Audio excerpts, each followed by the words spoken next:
Ahora sí, buenas tardes a todos y bienvenidos a otro webinar, el segundo ya de este año, de Medigen junto a Digimed.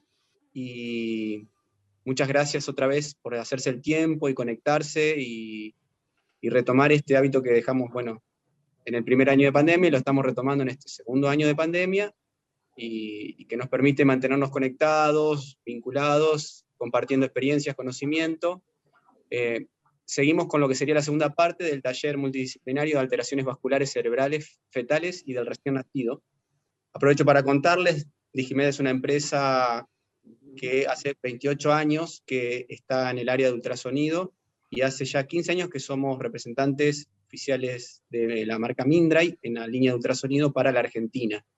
Contamos con presencia, acá lo que están viendo es el showroom de la empresa en Buenos Aires, y tenemos otras sucursales en la ciudad de Rosario, en la ciudad de Córdoba, y una red de distribuidores que hacen nuestra parte técnica y también comercial en cada una de las provincias. Así que la idea de Digimed es llegar con el mejor servicio postventa a todo el país, y este canal que surgió un poco forzado por la pandemia, de tratar de compartir experiencias, conocimiento de nuestros expertos en todas las áreas de aplicación. Ahora sí, doy paso a Joaquín para que nos presente a todos los expositores de hoy. Hay una sorpresa que no estaba en el programa que hicimos difusión, que quizás quienes lo conocen ya lo deben estar viendo, que está presente en el Zoom, pero lo dejo a Joaquín para que haga la presentación formal.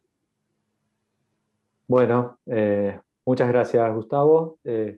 Bueno, tengan todos ustedes muy buenas tardes. Estamos acá, como bien mencionó Gustavo, en esta segunda oportunidad con este webinar auspiciado por Digimed con Medigen, para dar continuidad a lo que estuvimos charlando la semana pasada, que eran estas alteraciones vasculares fetales del recién nacido.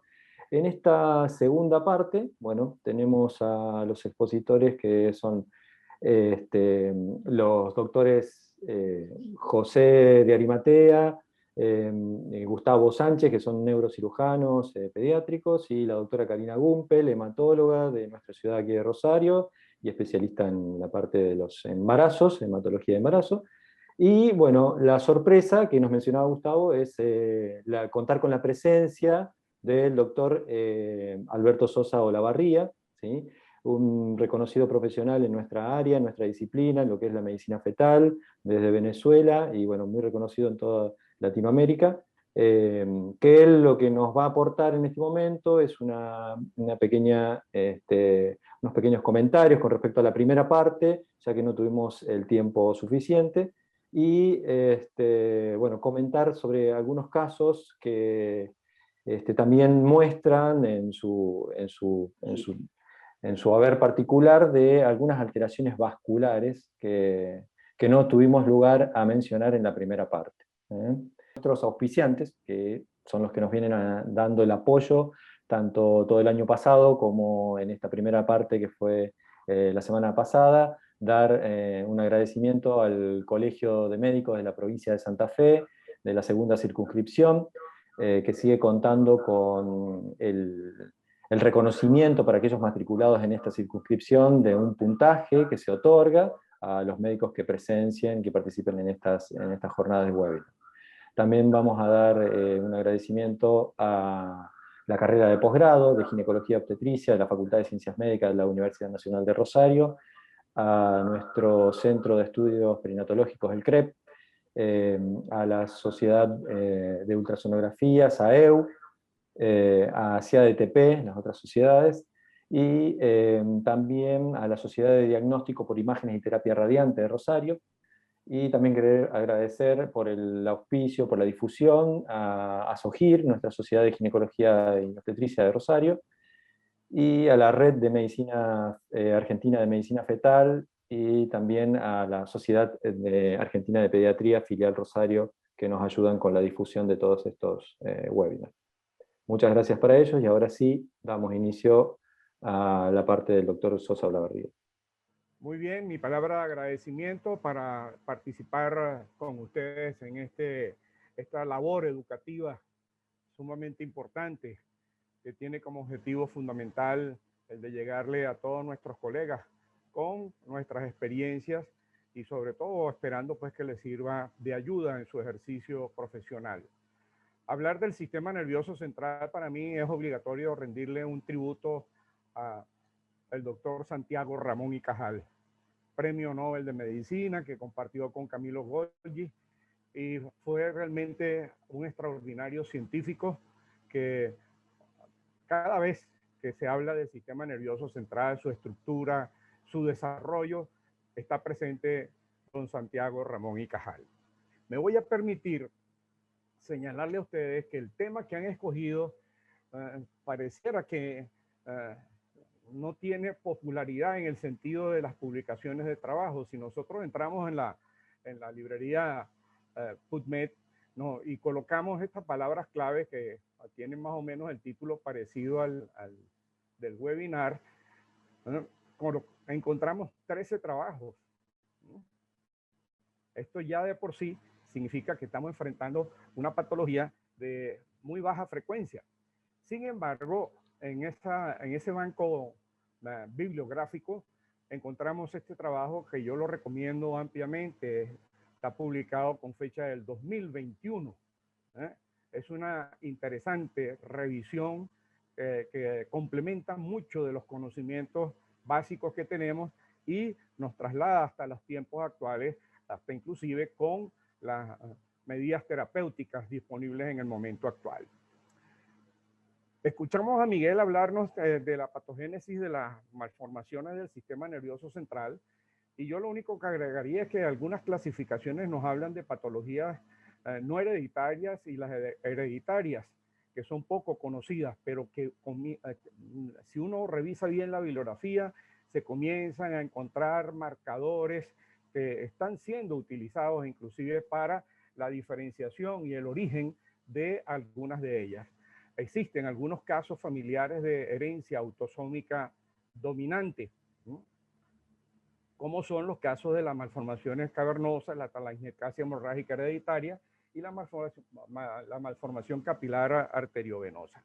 El hecho es de que si vamos a buscar una clasificación de las malformaciones vasculares, nos vamos a encontrar con múltiples clasificaciones. Yo diría que para nosotros lo fundamental es preguntarnos cómo está el gasto cardíaco.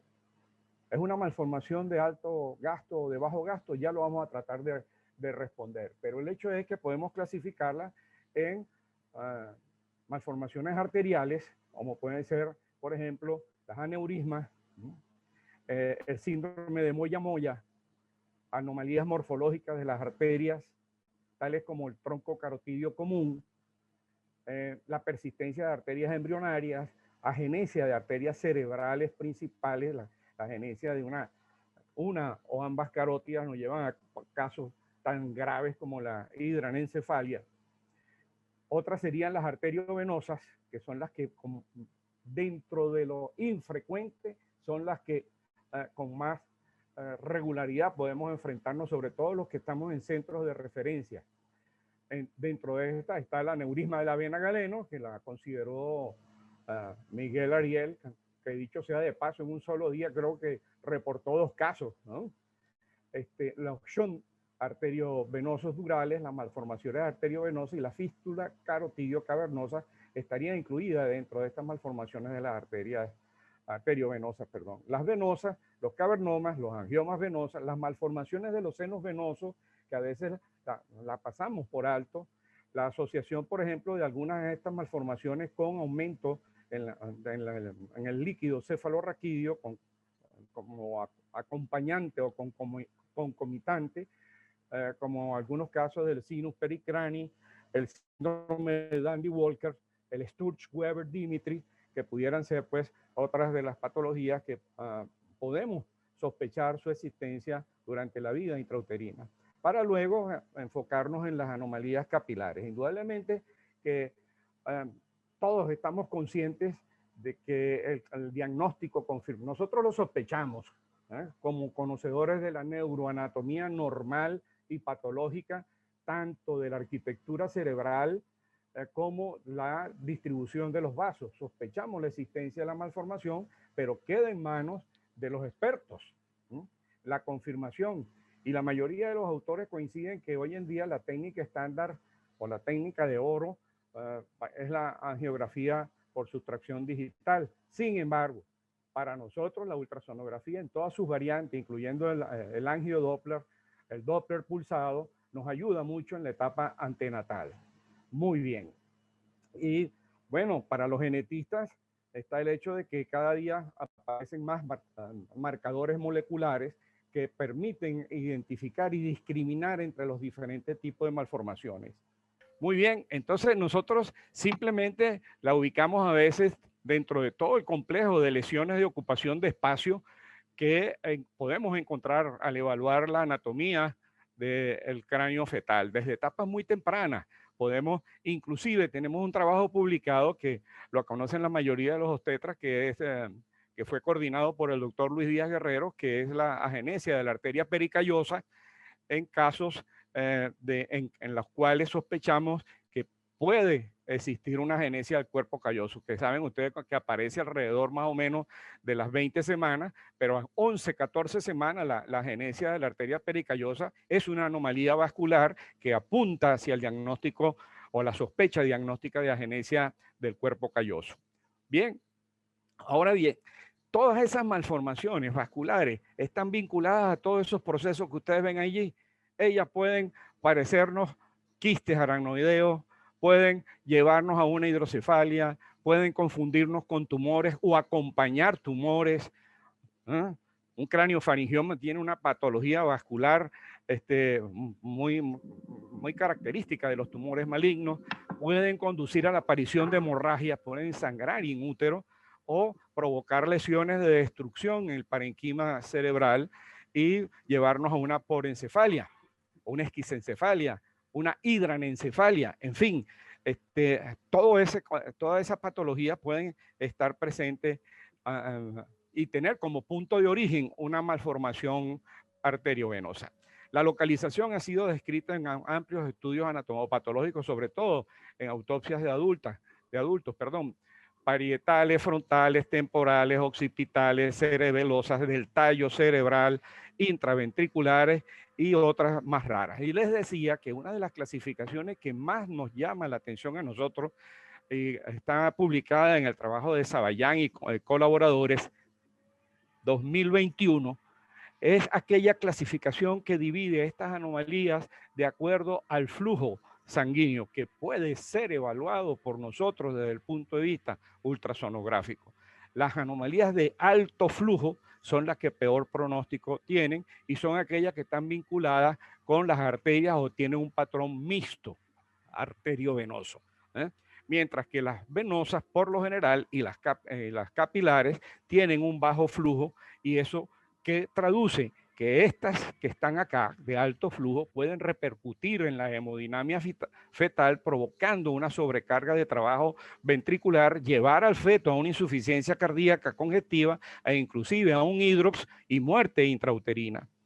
Y sobre todo nosotros le podemos advertir a los pediatras, a los especialistas, de que estamos ante un problema de alto flujo, de una insuficiencia cardíaca, y ellos entonces tendrán que enfrentarse al problema de estabilizar esos bebés antes de cualquier acción. Uno de los aspectos que quiero hacer hincapié es que muchos de nuestros colegas, al no disponer de recursos ultrasonográficos adecuados, como es el Doppler a color, el angiodoppler y otras variantes, pudieran confundir, por ejemplo, esta imagen que está acá con un quiste porencefálico drenando hacia la cavidad ventricular. Y en un plano transversal pudieran pensar que se trata de un quiste aracnoideo. Y sin embargo, entonces con el Doppler a color nosotros podemos observar claramente que se trata de un vaso sumamente dilatado con flujos de altísima velocidad, que en el centro donde está la patología, observan el cursor, acá tenemos un diplococo, ¿no?, colorimétrico, para ponerle algún nombre, ¿no? Y fíjense ustedes cómo el Doppler de sustracción nos revela, ¿no?, de alguna manera el compromiso de esos vasos. Pero fíjense ustedes esta imagen, luego esta y luego esta. Este aneurisma de la vena de Galeno, que tenía un alto flujo, a medida que fue avanzando el embarazo, fue disminuyendo y el bebé fue evaluado en la etapa neonatal y vean las dimensiones, cómo se fueron reduciendo progresivamente. Estos son los casos que bueno, no requieren ninguna acción terapéutica y que permitirían pensar que en el futuro estos bebés pudieran desarrollar cuadros de hemorragia por la presencia de ese aneurisma. No sabemos cuándo, a los 15 años, a los 12, a los 25, a los 35, a los 50 años. ¿Eh? Muy bien. En cambio, que cuando vemos a un bebé con este tipo de problema, de la aneurisma gigantesca de la vena de Galeno, con una cardiomegalia, vean la rotación del corazón, el eje está prácticamente a 180 grados, con asimetría de las cámaras, a predominio de la cámara derecha, que son las que se sobrecargan más en estos casos, y las ondas de velocidad de flujo dentro de la vena de Galeno de pulsátiles. Tienen flujo como que si fueran arterias y las velocidades son elevadas.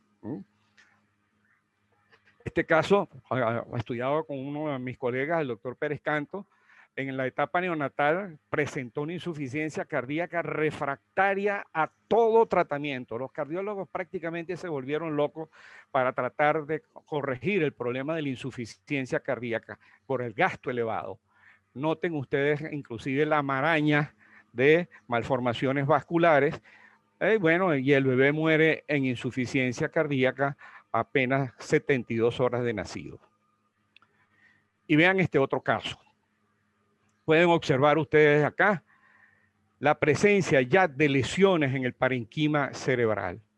Muchos autores señalan que las malformaciones vasculares a veces forman un nido vascular rodeado de parenquima cerebral normal, pero en otras circunstancias pueden provocar lesiones hemorrágicas y que posteriormente se transforman en quistes porencefálicos. Fíjense ustedes lo que nos ayuda el Doppler a color a identificar inclusive la orientación del flujo de entrada, ¿verdad? Y los vasos, están los vasos aferentes y los vasos eferentes, y seguirlos. En cambio que el angiodoppler permite detectar velocidades mucho menores y obtener el mapa vascular cerebral. Este caso es un embarazo gemelar con un feto bicorial, biamniótico, bicigótico, una hembrita y un varón. El varón con estas lesiones. Parto normal, parto por cesárea a las 38 semanas, normal por la edad de gestación, y bueno, el bebé fallece en la etapa neonatal y tienen ustedes acá la autopsia. Existía una marcada hidrocefalia con hemorragias importantes y lesiones vasculares, inclusive de dilatación de arterias y también acompañada de lesiones capilares. Una lesión mixta bastante amplia. Un diagnóstico diferencial lo debemos tener presente. Cualquiera pensaría que estamos ante un aneurisma de Galeno acá, porque esta imagen se nos parece mucho a las imágenes que vimos anteriormente. Pero el Doppler a color nos permite la identificación del círculo de Willis expandido por la existencia de un quiste aracnoideo supracelar.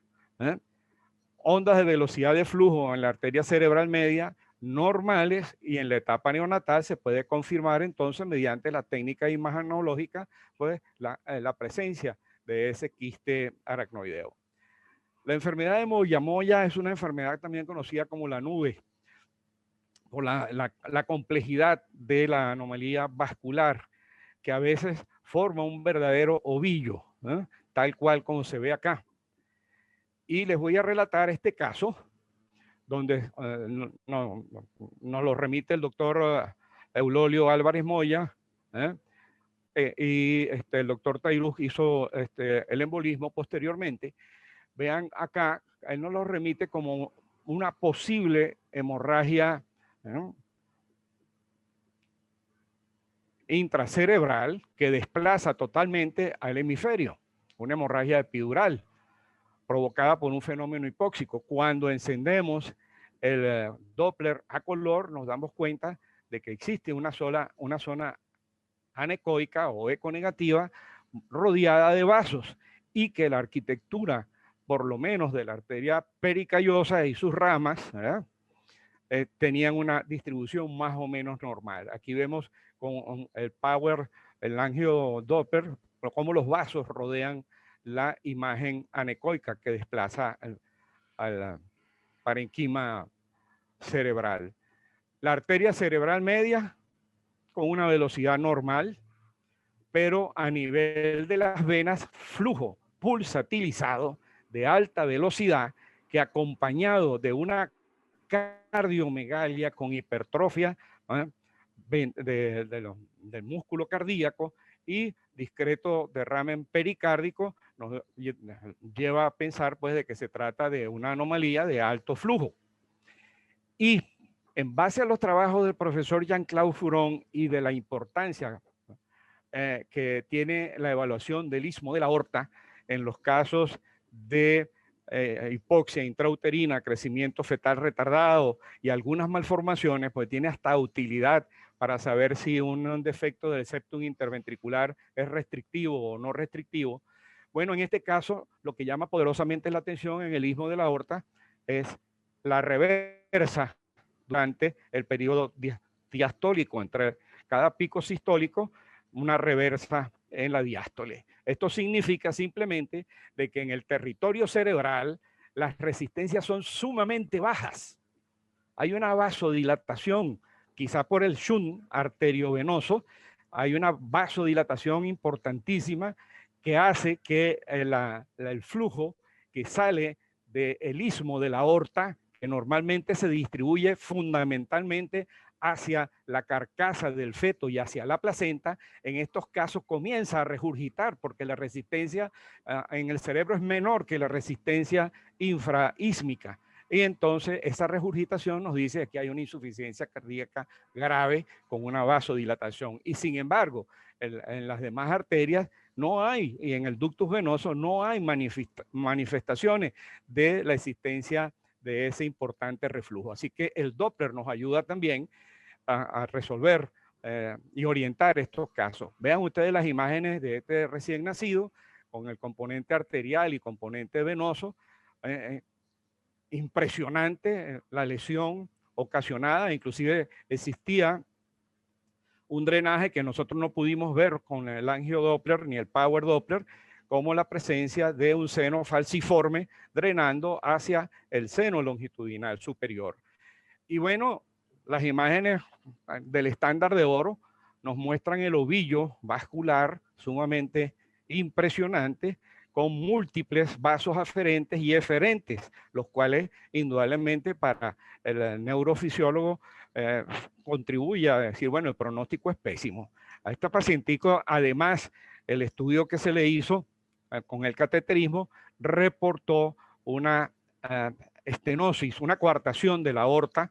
Vean los valores en los diámetros máximo y mínimo, siempre estuvieron con una diferencia de 37, 35 y 58% de reducción en el área del istmo de la aorta. Eso complicaba más el asunto todavía. Se procedió a la embolización. ¿Qué pasó, Joaquín? ¿Te quedaste sin audio? ¿O está bien? La embolización, bueno, y de esto pueden hablar más los cirujanos que nosotros. A veces la embolización trae problemas porque cuando hay tantos vasos aferentes y eferentes, la embolización puede causar realmente severos daños. Este bebé falleció a la edad de 6 meses con una hidrocefalia sumamente grave. Esta imagen corresponde a la doctora Mariana Murillo, una neonatóloga muy experta en ecografía transfontanelar, y nos envió este caso con una fístula arteriovenosa hacia el seno longitudinal superior. Estos son casos sumamente raros y a nosotros, la mayoría de los perinatólogos, se nos escapan. Esto no lo he visto nunca, sino en la bibliografía. Me atrevo a presentarle el trabajo de Weissman y Brenner con un sinus pericranii, que es una fístula hacia los vasos del cuero cabelludo, proveniente de esta fístula del interior del cerebro. Por lo general, la persistencia de un seno falciforme. Muy bien. Quiero recordar simplemente de que hay otras posibilidades diagnósticas. Por ejemplo, en la enfermedad de von Hippel-Lindau existen hemangioblastomas del cerebro, cerebelo, tallo y médula espinal. Pueden aparecer como imágenes quísticas de ecopatrón mixto con algunas porciones sólidas y a veces se calcifican. Y bueno, esto va asociado a una gran cantidad de patologías, por lo general quistes en algún órgano, el cáncer de células renales, ¿eh? Y bueno, el diagnóstico histopatológico es fundamental. Otra patología, el síndrome de Sturge-Weber-Dimitri, que tiene un complejo realmente impresionante de anomalías asociadas. El único caso que hemos podido ver en nuestra existencia, que ya me va pareciendo bastante lejano en nuestros comienzos, en el año de 1982, este bebé evolucionando perfectamente bien. Gustavo, mira la calidad de los ultrasonidos que manejábamos en esa época. Decíamos, este es un feto que está de cabeza y está vivo. Medíamos el diámetro biparietal, la longitud del fémur y con eso nos atrevíamos hasta inclusive dar la edad gestacional. Qué ignorantes éramos, amigos míos. Cómo han evolucionado los ultrasonidos. El hecho es que cuando nace este bebé en nuestra maternidad, bueno, estaba lleno de mangiomas por todos lados y no conforme con esto, dijimos, no, vamos a hacer lo siguiente, vamos a pedirle un TAC y miren ustedes la existencia de una malformación vascular, cuyo punto de partida, indudablemente, el síndrome de Sturge-Weber-Dimitri. Y existen una gran cantidad de síndromes asociados a las malformaciones arteriovenosas cerebrales. Si nosotros vamos a esta fuente que siempre consultamos los perinatólogos, el OMIN, la herencia mendeliana en línea, un catálogo impresionante, y colocamos el tema de este webinar y le ponemos el adjetivo de síndromes, miren los resultados nada más, para que uno se sienta a leer 9.636 patologías que pueden presentar este tipo de malformaciones. Le provoca a uno salir corriendo, ¿verdad?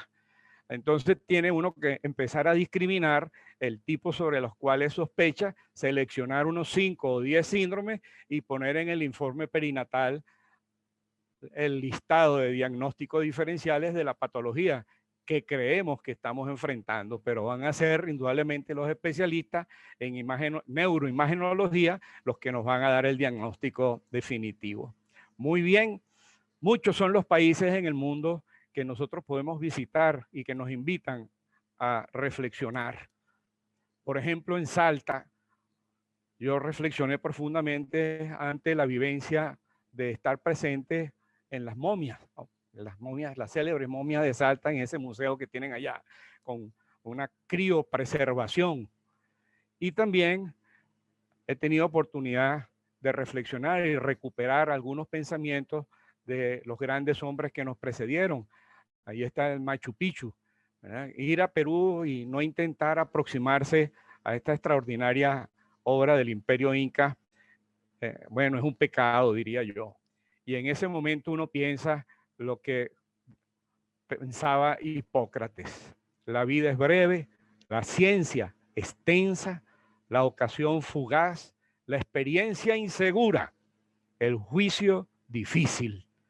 Y nada más apropiado que esa frase para la patología que estamos abordando. 1.000.000 de gracias por su atención. Bueno, nuevamente este bonus track de Alberto fue un sensacional.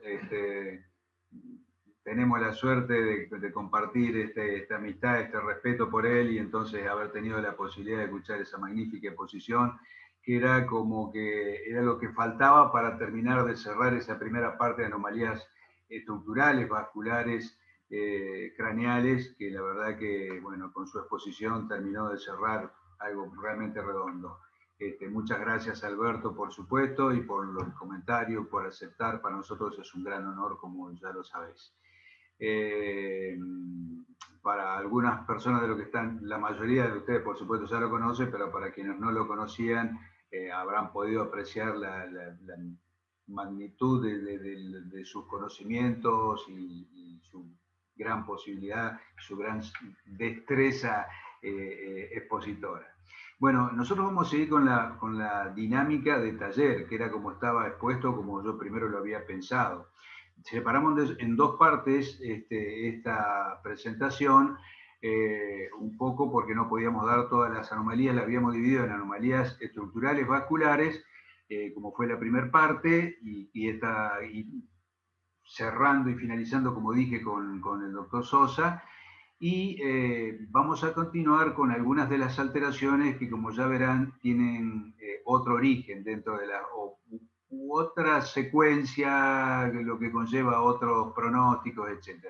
Ya vamos a, después de ir presentando el caso, vamos a decir a qué corresponde esta segunda parte. Fíjense, este paciente que nosotros veníamos viendo, una embarazada, era su tercer embarazo, tenía 2 chicos normales de 6 y 4 años, y cuando viene el control de la semana 22, 22/23 semanas, 22.5 como ustedes ven ahí, vemos en la fosa posterior un área anecoica, claramente ahí triangular, con una zona ecogénica en su interior. Y bueno, la verdad que nosotros nos trajo, veíamos el cerebelo normal, el vermis cerebeloso también normal. Le ponemos el Doppler color y realmente ustedes ven que no tiene señal. Ahí en el corte sagital pueden ver lo extensa de la lesión también. Bueno, la primera reacción del padre fue: yo no quiero tener un hijo con un tumor cerebral. Yo dije, no sabemos si es un tumor cerebral, no sabemos bien a qué corresponde. La verdad que de todos modos nos sorprendía la imagen, y dijimos, vamos a seguir controlando, seguramente va a haber que hacer otros métodos de diagnóstico por imágenes. La doctora Leonor Eguren ha mostrado ya este caso porque como ella participaba de la primera parte lo quiso demostrar, y por supuesto nosotros le derivamos a esta paciente que le hizo ella este estudio, que lo mostró los otros días, una resonancia magnética donde pueden observar en fosa posterior un área hipointensa con alguna zona de mayor intensidad, que era lo que veíamos nosotros como una región ecogénica dentro del área triangular hipoecoica, y aquí nuevamente se pone de manifiesto en ese corte que acá parece ser un poco coronal y en este sagital, la zona hipointensa en fosa posterior con una zona de mayor intensidad en su región central. Cuando viene, después de todas las disquisiciones, cuando viene en el control de la semana 31 con toda la angustia familiar y por qué no lo detuvimos y porque nosotros no estábamos de acuerdo, porque no teníamos un diagnóstico preciso, fíjese a dónde está esa lesión ahora. En ningún lado. Un cerebelo normal, una fosa posterior con una cisterna magna perfectamente bien visualizada y de tamaño normal en los cortes axiales, y un corte sagital que nos permite identificar perfectamente el cerebelo sin ningún otro tipo de alteración. Y esto correspondió, por supuesto, a una trombosis de los senos durales, algo que ya Leonor nos había hipotéticamente planteado ante la posibilidad de que ese área, ante lo que ella aseguraba, que esa región hiperintensa dentro del área hipointensa en fosa posterior correspondía a sangre. Entonces dijo, eso es un coágulo. Entonces dijimos, bueno, es un coágulo, y nos pusimos a estudiar y por supuesto pudimos hacer un diagnóstico presuntivo junto con el obstetra, que era el doctor Joaquín, el Sanatorio de la Mujer, sí. A quien le debemos el caso, se me hizo una laguna mental, se me hizo una trombosis pero frontal, que combinamos. Dijimos que seguramente era una trombosis de los senos durales que se había resuelto espontáneamente. Entonces, esto es una trombosis de los senos de la dura madre, que como bien dijo Alberto, todas estas entidades son de aparición infrecuente, por más que los otros días, hace un par de días o ayer, propiamente el amigo Aguirre de Corrientes nos decía que porque era yo me creía que había visto 2 aneurismas de vena y galeno en el mismo día, pero bueno, esto de presentación infrecuente, es rara, y se trata de un trombo en la tórcula, que está rodeado de una gran cantidad de fluido hemorrágico subaracnoideo, Este coágulo está en la prensa de aerófilo, ahí en la confluencia de los senos.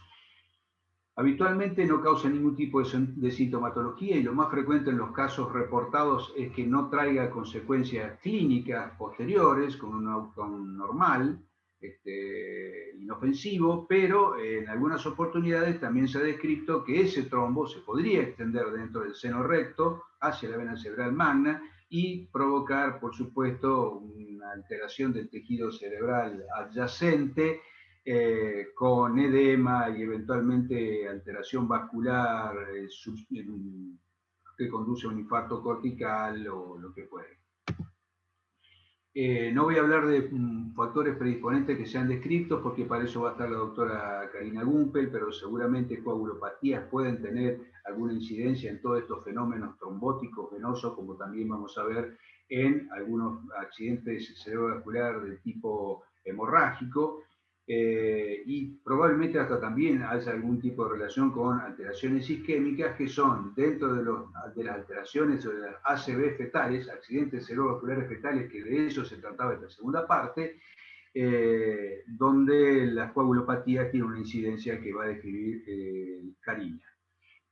También se ha descrito que la prematuridad, la asfixia prenatal, pueden tener alguna incidencia en la etiopatogenia, aunque la mayoría de los casos descritos no se conoce el origen, por lo cual concurrimos a ese pretexto que tenemos, al que hemos denominado idiopático, que nos viene también por un montón de cosas, cuando no sabemos a dónde se originó. Algunos autores como Barbosa sugirió que hay malformaciones de los senos venosos posteriores que predisponen a una dilatación o a que se conforme este coágulo en ese seno dural.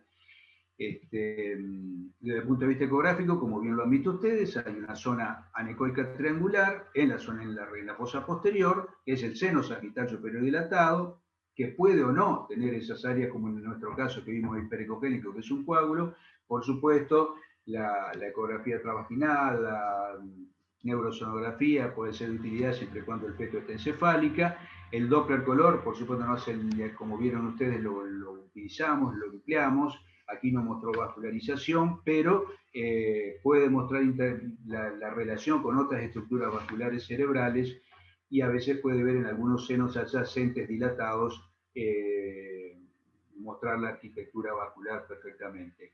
Y la resonancia magnética nuclear, como ustedes vieron muy bien, puede ser de gran ayuda. Puede haber, no me voy a, ya que pudimos sumarlo a nuestro amigo y respetado profesor Alberto, no voy a tratar de ser más rápido en todos los casos que voy a presentar, la presentación, así que las anomalías asociadas tienen que ver habitualmente con esa carga que dijimos a veces que puede haber si coexisten con alguna otra patología de SUD, etcétera, problemas en su aparato que nos puede llevar a una insuficiencia cardíaca, pero no sería lo más común en estos casos.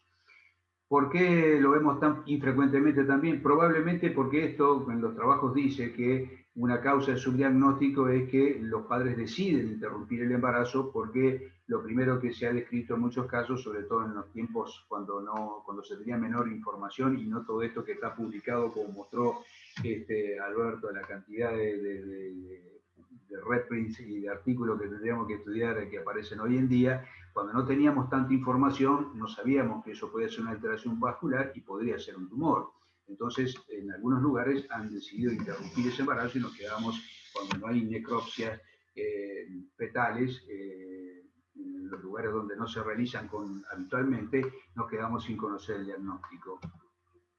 Diagnóstico diferencial, por supuesto, como bien dijo también Alberto, con otros quistes intracraneales, quistes aracnoides de fosa posterior, como mostré los otros días, la semana pasada, y con otro tipo de tumores, en el caso de pensar en tumores mixtos, etc. Fíjese, mostraba Alberto ecografías antiguas. Esta es una ecografía bastante antigua, fíjense usted la calidad de imagen también, perdón Gustavo, pero era de lo que disponíamos antes. Esto demuestra que nosotros podríamos hacer diagnósticos, podríamos haber hecho diagnósticos con los equipos que teníamos, pero si hubiéramos sabido lo que estábamos mirando. Yo vi esto hace muchos años, una paciente que vino a visitar a su madre rosarina, pero vino con su esposo español a visitar a la señora que estaba internada, y como estaba en el hospital esperando, se hizo una ecografía de control y vi esto en fosa posterior. Fíjense, malas las imágenes, por supuesto, pero veía esa área así. Y fíjense que en el corte sagital veíamos una zona hipoecoica. Yo pensaba en un Dandy Walker con algo que tenía dentro, cualquier cosa, menos lo que realmente después supimos. Este es un corte coronal, fíjense, se veía el área hipoecoica no bien delimitado por la calidad de la ecografía de esa época, y esa área ecogénica central. Esta fue probablemente una de las primeras resonancias magnéticas fetal que se haya hecho en Rosario, muy antigua, pero también nos permite ver con claridad la imagen a la que nos estamos refiriendo en fosa posterior craneal, en un corte medio craneal oblicuo, podríamos decir que también se veía la imagen. Bueno, ellos decidieron volver a España e interrumpir el embarazo, y nosotros nos habíamos quedado con la idea de que eso era un tumor mixto, o no sabíamos muy bien. Hoy claramente, y rebobinando, y para eso sirve ir aprendiendo y ser viejo, podemos saber que se trataba de lo mismo que describí en primer lugar. Por supuesto, el pronóstico en general, lo que ocurre es que en la mayoría de los casos descritos es que hay una resolución espontánea antenatal, inclusive como lo que vimos en el primer caso que mostré, o sea que tendría un muy buen pronóstico. Pero podría acompañarse de infarto o hemorragia ventricular, lo cual complicaría la situación clínica de ese una vez nacido el baby.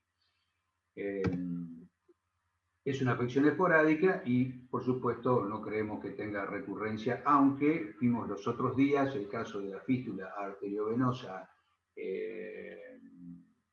que mostramos en ese caso, donde tenía un antecedente la misma madre de haber sido embolizada en una arteria oftálmica, y el padre, o sea, el abuelo de ese niño que ya nació, con un accidente cerebrovascular debido también a una malformación vascular. O sea que podrían existir, no estamos muy seguros de que no haya que controlar al resto de la familia en estos casos. Bueno, otro caso, ya que estamos hablando de alteraciones vasculares cerebrales en manera de taller, una pequeña ventriculomegalia o una ventriculomegalia leve, podríamos decir, a las 34 semanas en un embarazo que yo también venía viendo y que venía totalmente normal, con una biometría acorde a la edad gestacional, todo perfecto, primigesta. Cuando hago un corte para ver algunos ventrículos, inclino un poquitito el transductor y veo que dentro de los ventrículos hay unas zonas ecogénicas, obviamente correspondiente a coágulos intraventriculares.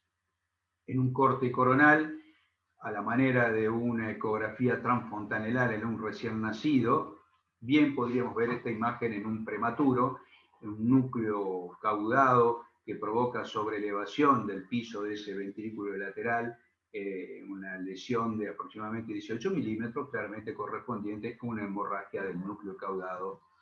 Es una hemorragia subependimaria. Y tomé algunas imágenes a Medicina Fetal Barcelona, entonces vemos, al igual que en la clasificación de las hemorragias en los recién nacidos, sobre todo en los prematuros, en las salas de neonatología donde frecuentemente se hacen este tipo de estudios, podemos dividir en 4 grados: subependimaria, intraventricular, intraventricular ya más extensa con dilatación ventricular, que puede ser de diferente grado también, y el 4º grado, que es el más grave en cuanto al pronóstico, ya compromete el parénquima cerebral circundante o periventricular. Aquí un caso donde se ve la hemorragia subependimaria, parecido a lo que habíamos visto nosotros, con una hemorragia de la matriz germinal. Esta es la serie que presentaron nuestros amigos del Hospital Italiano de Buenos Aires en un curso de SADIP, en la presentación de casos de SADIP, no en un congreso, a la manera también de talleres. Le pedí autorización al doctor Lucas Otaño y a Horacio Hielo ayer para presentar esta diapositiva, donde ellos dicen, tal como venimos presentando todos estos casos que son raros, pero que los tenemos que transitar a lo largo de nuestra vida profesional. Seguimos viendo desde la semana pasada casos raros, pero todos hemos visto en nuestro centro de referencia. Es cierto que, como dice Alberto, somos un centro de referencia donde probablemente vemos más patología de este tipo que en otras instituciones, más o menos en una frecuencia de 5 a 1 cada 1000 embarazos. La etiopatogenia continúa siendo desconocida, pero ya la tenemos a la doctora Karina que va a hablar del tema. y es importante hacer un diagnóstico y sobre todo ver el grado de lesión para poder establecer un pronóstico y eventual evolución. Ellos tuvieron, fíjense, en casi 17 años tuvieron 5 pacientes nada más, o sea que para ellos, que son un centro de referencia nacional, no ha sido tan raro. Nosotros que somos un centro de referencia regional aquí en Rosario, muchísimo más pequeño, por supuesto, que el Hospital Italiano, ya hemos tenido, nos estamos acercando en un lapso menor a ese número de pacientes que han tenido ellos. Con lo cual yo creo que en los últimos tiempos, gracias a nuestros mayores conocimientos y a la posibilidad de contar con tecnología cada vez más eficiente, estamos empezando a ver más casos.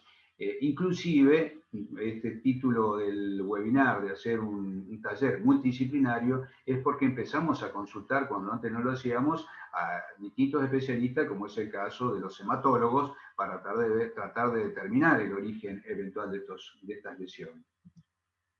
Y como ustedes ven,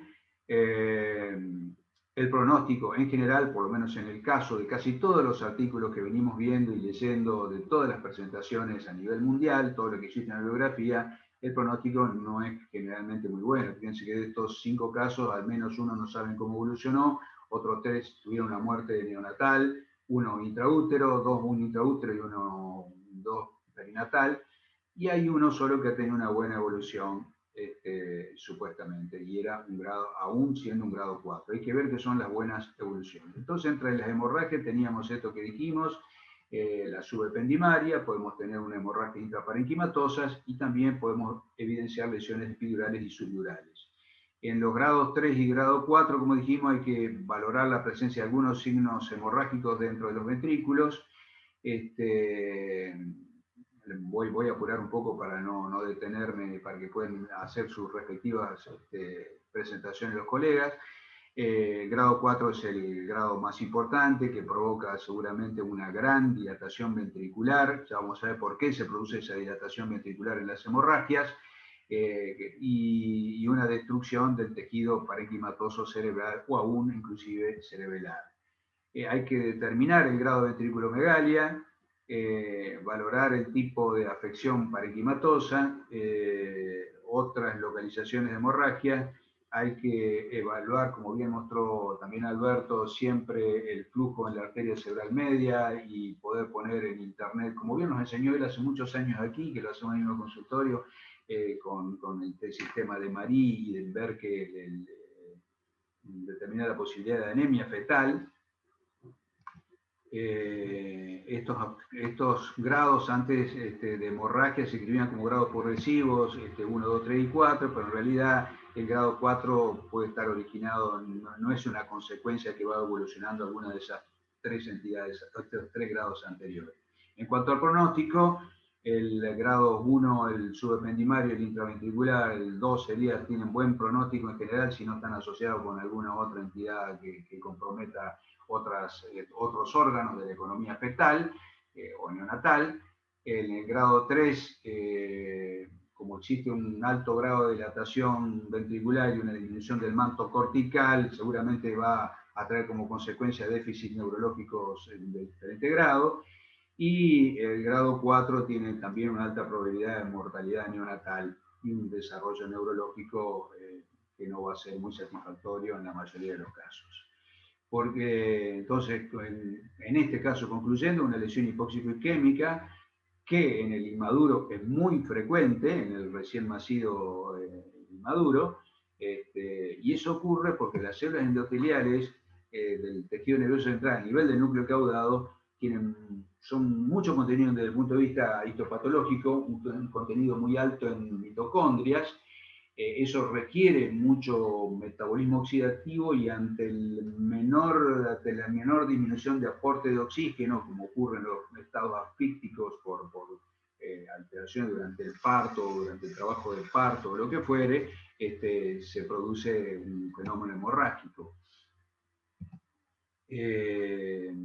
Y sabemos que esa matriz germinal está situada en contacto directo con las paredes de los ventrículos laterales, que decir que cuando se produce esa hemorragia, ¿y por qué se produce tan fácilmente esa hemorragia? Debido a que las células endoteliales, las células endoteliales son una sola capa a nivel de otras estructuras vasculares cerebrales, entonces se rompe con mucha facilidad, se produce rápidamente y fácilmente una extravasión hemática hacia los ventrículos y luego se acumulan debido a una actividad por la presencia de siderófagos, de los mismos coágulos, ahí se obstruyen el acueducto de Silvio y empieza a provocarse la dilatación ventricular. Fíjense, este es un caso del año pasado, ya mejorando este es un caso de aquí de Medigen, de la doctora Godoy con nuestra amiga Carolina. Una dilatación ventricular significativa en un corte sagital, en un estudio pudiendo hacer ecografía transvaginal, se puede evidenciar, además de la dilatación ventricular, la presencia de esas áreas ecogénicas correspondientes a coágulos que seguramente asientan aquí sobre la pared de los núcleos, y por otro lado la irregularidad y esta forma dentada de la pared de los ventrículos a la manera de pequeños mamelones que son característicos de las hemorragias intraventriculares, hemorragias ventriculares por sangrado. Pero aquí, a diferencia de lo que veíamos antes, la lesión parenquimatosa cerebral, sobre todo del lado izquierdo, en este corte coronal, es realmente extensa, hay una gran afección, hay ventriculomegalia, pero hay una gran afectación del parénquima cerebral adyacente a los ventrículos. En un corte sagital también vemos edema por debajo, edema importante por debajo del cuerpo calloso, un edema significativo. Y fíjense, volvamos, esto era acá la fecha es 11 de junio, y ya el 10 de julio, fíjense la destrucción, la necrosis masiva del parénquima cerebral del lado izquierdo, realmente importante para que ustedes vean la evolución. Por supuesto, también nuestra amiga Leonor Eguren le hizo una resonancia magnética. Hay una imagen paraventricular izquierda, ahí donde ustedes ven los ventrículos dilatados, hay una imagen heterogénea, hipointensa, con halo hiperintenso en la secuencia de T1, y que después vamos a ver que en la secuencia de T2 también se puede ver claramente. Hay un edema perilesional y los ventrículos están francamente aumentados con adelgazamiento del manto cortical y un discreto desplazamiento hacia la línea media, hacia la región derecha de la línea media. Nuevamente se ve la gran dilatación aquí y la afectación del parénquima cerebral. Por supuesto, la resonancia puede mostrarnos con muchísima más claridad algunas áreas lesionales. Creo que sobre el tema de la asociación o la posibilidad de evaluarlo tanto de la ecografía como de la resonancia es lo que tenemos que hacer, y eso ya se habló en la semana pasada. Bueno, la hemorragia intraventricular sabemos que puede evolucionar con mucha rapidez. En poco tiempo el sistema ventricular ya está libre de contenido hemático. Como dije antes, puede haberse una obstrucción del acueducto de Silvio por gliosis, siderófago, hematíes, y hay además una proliferación de fibroblasto y se conforma un área de fibrosis meningia que obstruye la normal circulación del líquido cefalorraquídeo. Voy a acelerar un poco para que todos puedan hablar. Etiología, va a hablar la doctora, en general de la posibilidad de coagulopatía, pero sabemos que también puede ocurrir una restricción de crecimiento uterino grave. En el caso de gestación doble, en los monocoriales, con síndrome de transfusión gemelo-gemelo, y el consumo de sustancias como cocaína, etc. Hay muchos artículos al respecto, pero fíjense que los artículos, este es un caso de Madrid con 14 casos, tampoco es un trabajo reciente, tampoco es que existe una casuística muy numerosa en la mayoría de los trabajos presentados, y en general el pronóstico no es bueno en ninguno de los casos. Fíjense que el pronóstico es severo, con la posibilidad de convulsiones, muerte y un outcome neurológico realmente malo. Este es un trabajo turco también, con 6 casos. Este trabajo chino con 4 casos. Bueno, esto volvemos a los trabajos antiguos. Imagínense que estaba haciendo con un lineal, pero este no era un lugar para hacer ecografía obstétrica. me vieron pasar, había una señora esperando ahí, cerraban, entonces digo, por favor atiéndame, ya estaban cerrando, y bueno, le hicimos, a la señora estaba creo que como de 36 semanas, y vemos esta lesión. No sabía realmente qué estaba viendo, una zona ecogénica, un desplazamiento hacia el lado contralateral probablemente por edema, una dilatación del ventrículo lateral contralateral. Entonces vimos si eran 36 semanas en la zona donde supuestamente no estaba la zona ecogénica, veíamos una ventrículomegalia, no sabíamos cómo se medía el atrio en esas épocas, hace mucho tiempo de esto, y después, ni bien lo hicimos, yo dije, tiene que nacer ya, no sabía por qué, pero tenía que nacer ya, y ahí podemos ver claramente un hematoma, cuando nació ahí se ve claramente un hematoma, que eso corresponde a un hematoma subdural, ahí tenemos un esquema del recordado y querido doctor Philippe Gentil, que nos dejó el año pasado, que ustedes en la página de Philippe Gentil, donde también Alberto ha participado mucho con muchos de sus casos. Tenemos todavía la posibilidad de seguir recurriendo a defetus.net cuando queremos ver algunos casos y estudiar. Es entonces un hematoma subdural. Este es un caso de la doctora Paulini de la ciudad de Alcorta. Te recomiendo, Alberto, vos que te gusta la historia, etcétera, que leas algo sobre el grito de Alcorta, de la localidad de la provincia de Santa Fe, donde vemos a esa zona señalada con flechas ahí correspondiente a un hematoma subdural, otra de las posibilidades hemorrágicas. El primero que mostré, el antiguo, se operó, no tuvo ningún tipo de consecuencia, es un chico que anduvo perfecto, después lo seguí viendo al chico y a la madre durante como 10 años y no tuvo ningún tipo de consecuencia neurológica. En cambio, el segundo me contó la doctora que falleció. Desconocimos, por lo menos yo en el primer caso no había ni accidente, ni violencia, ni consumo de nada, y desconozco el caso de la doctora Paulini. Bueno, esto es lo que es un hematoma subdural, entre la dura madre y la membrana aracnoidea se acumula sangre por alguna de todas estas causas eventuales. Aquí tenemos entonces también por Medicina Fetal Barcelona la presentación de otros casos de hematoma subdural, es sangre entre la dura madre y la aracnoide rodeando el parénquima y puede llegar, según estos autores, tener un mal pronóstico. Nosotros tenemos un 1-1 en nuestra casuística. Y también la posibilidad de diagnosticar un hematoma, una hemorragia epidural. Fíjense que lo que mostró del moya-moya Alberto, la alteración es epidural.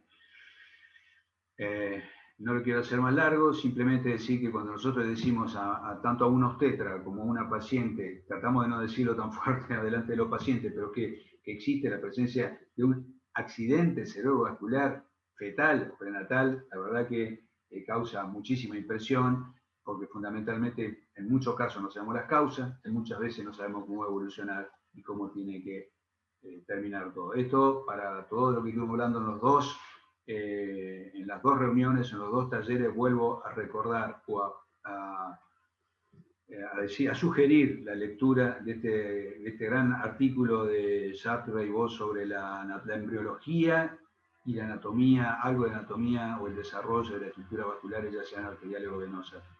Gracias. Bueno, buenas tardes a todos.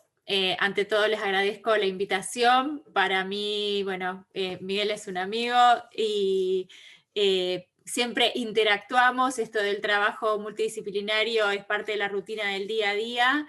Y cuando, bueno, Miguel me invitó a participar de este tema, yo pensé alteraciones vasculares cerebrales fetales. Primero puse la visión del hematólogo y después lo cambié y dije el aporte del hematólogo, es decir, qué podemos nosotros desde nuestro pequeño lugar, en estos casos, aportarle a esa mamá o a esa pareja que generalmente nos viene a ver. Puede ser que esté cursando la complicación en ese momento, o puede ser que haya tenido un antecedente y quiera saber qué posibilidades tiene de que le vuelva a ocurrir en un próximo embarazo. Entonces, cuando hablamos de accidentes cerebrovasculares, siempre tenemos que pensar que estos accidentes cerebrovasculares pueden ser isquémicos o pueden ser hemorrágicos. Entonces, yo les voy a contar en qué pensamos los hematólogos o en qué no podemos no pensar los hematólogos cuando nos enfrentamos a estos cuadros. Cuando tenemos un accidente cerebrovascular hemorrágico, una hemorragia cerebral fetal, en lo primero que todo hematólogo tiene que pensar es en la púrpura aloinmune fetal neonatal. Esto son anticuerpos que desarrolla la mamá contra antígenos plaquetarios fetales. Es decir, en estos casos la plaquetopenia la va a tener el bebé y los anticuerpos los tiene la mamá. Un dato importante es que esto puede ocurrir en el primer embarazo, representa hasta un 3% de las trombocitopenias fetales. Es importante porque se puede asociar a sangrados graves, tiene una alta morbimortalidad y es una de las causas más frecuentes de sangrado intracraneal. En cuanto específicamente a la hemorragia intracraneal fetal, si bien es una entidad muy poco frecuente globalmente, después ya lo vamos a ver, es el principal marcador. Es decir, si vemos a una paciente o una pareja que tuvo como antecedente y quiere saber qué le va a pasar en un próximo embarazo, el principal marcador de riesgo de complicación en un embarazo futuro es el antecedente de haber tenido en un embarazo previo un antecedente de hemorragia intracraneal fetal. Representa entre un 10 y un 20% de los sangrados graves, hasta entre la mitad y la 3/4 parte de los casos va a ocurrir en el periodo fetal, generalmente los vamos a ver a partir de la semana 30, y un dato que es muy importante, y después lo vamos a volver a recalcar, cuando pensamos en diagnósticos diferenciales, una característica particular que tienen estos sangrados intracraneales es que son siempre intraparenquimatosos y no comprometen ventrículos. Hasta la tercera parte de los casos pueden ser fatales y la mitad de los bebés que sobreviven van a tener secuelas neurológicas. En cuanto a la fisiopatología, sabemos que estos, como les dije, son aloanticuerpos, es decir, la mayoría de los adultos expresamos en nuestras plaquetas un antígeno que se llama el antígeno plaquetario 1, pero hasta un 2,3% de las mujeres pueden no expresar este antígeno y van a desarrollar anticuerpos contra plaquetas que sí lo expresan, y generalmente son las plaquetas fetales que lo van a expresar por herencia paterna. En los casos de bebés de neonatos que tienen recuentos de plaquetas muy bajos, es decir, por debajo de 20.000, tenemos que considerar que en un 90% de los casos son consecuencia de púrpuras aloinmunes fetales neonatales. Estos antígenos plaquetarios se van a expresar a nivel fetal a partir de la semana 16 y la destrucción en general ya empieza a partir de la semana 20. Entonces, ¿cómo nos manejamos ante un cuadro así? Entonces, un concepto es decir, ante la sospecha clínica se estudia a los padres y se trata al feto o al neonato. Un poco brevemente en qué consisten las pruebas. Tenemos que determinar primero la incompatibilidad entre el plasma materno y los antígenos plaquetarios paternos, que se hacen por técnicas de inmunofluorescencia, determinar los fenotipos y genotipos maternos y paternos, y por último, ideal, pero esto no lo tenemos en nuestro medio disponible, sería poder aislar estos anticuerpos maternos por una técnica muy específica que se llama técnica de MAIPA. Y para ver un poquito lo poco frecuente que es en general, dijimos, por ejemplo, si tomamos 10.000 mujeres de la población general, dijimos que un 2% de esas mujeres son las que pueden no expresar este antígeno plaquetario, o sea que de 10.000 mujeres, 200 van a ser las que van a ser HPA1 negativas. De esas 200 mujeres, aproximadamente un 10%, o sea, unas 20 mujeres van a tener anticuerpos detectables, de las cuales aproximadamente un 30% van a desarrollar en sus embarazos púrpuras aloinmunes fetales, y de los cuales solamente, o sea, un 20% van a tener hemorragias intracraneales, o sea que de la posibilidad por cada 10.000 mujeres es de 1 a 2 hemorragias intracraneales por púrpura aloinmune neonatal fetal. En cuanto al tratamiento, tenemos que tener en cuenta, es decir, el tratamiento y el manejo del recién nacido con la hemorragia, y cómo nos manejaríamos en un próximo embarazo para prevenir estas hemorragias en una mamá que está sensibilizada. Entonces, lo ideal en el recién nacido sería transfundirle plaquetas, y lo ideal es transfundirle las plaquetas de la mamá, contra las que seguro no va a haber anticuerpos.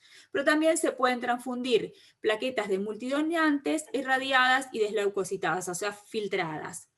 Y en el caso de futuros embarazos, requieren tratamientos con inmunoglobulinas intravenosas en altas dosis. Existen distintos esquemas de acuerdo a en qué momento en el primer embarazo se presentó la hemorragia intracraneal, y se pueden asociar con corticoides. En el segundo lugar, tenemos que considerar como diagnóstico diferencial o en frecuencia a la hemorragia de la matriz germinal, de la cual ya estuvo hablando Miguel. La matriz germinal es una zona, una estructura hipercelular transitoria en el desarrollo neurológico fetal, que está ubicada en la región subependimaria de los ventrículos laterales. Es importante, tiene una función importante en cuanto a la maduración neuronal temprana, y es, como dijo Miguel, una zona muy hipervascularizada, formada por una red de capilares de paredes muy delgaditas, pobres en músculos, pobres en colágeno. Esta vascularización va a ser muy prominente hacia la semana 7-8, pero sobre la semana 24 va a empezar a disminuir y desaparece en general cerca del término.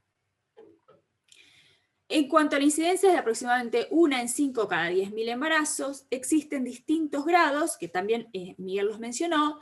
Tenemos el grado 1, cuando está limitado a la matriz germinal. El grado 2, cuando hay compromiso intraventricular, pero menor del 50%. El grado 3, cuando hay compromiso mayor al 50% o además hay hidrocefalia.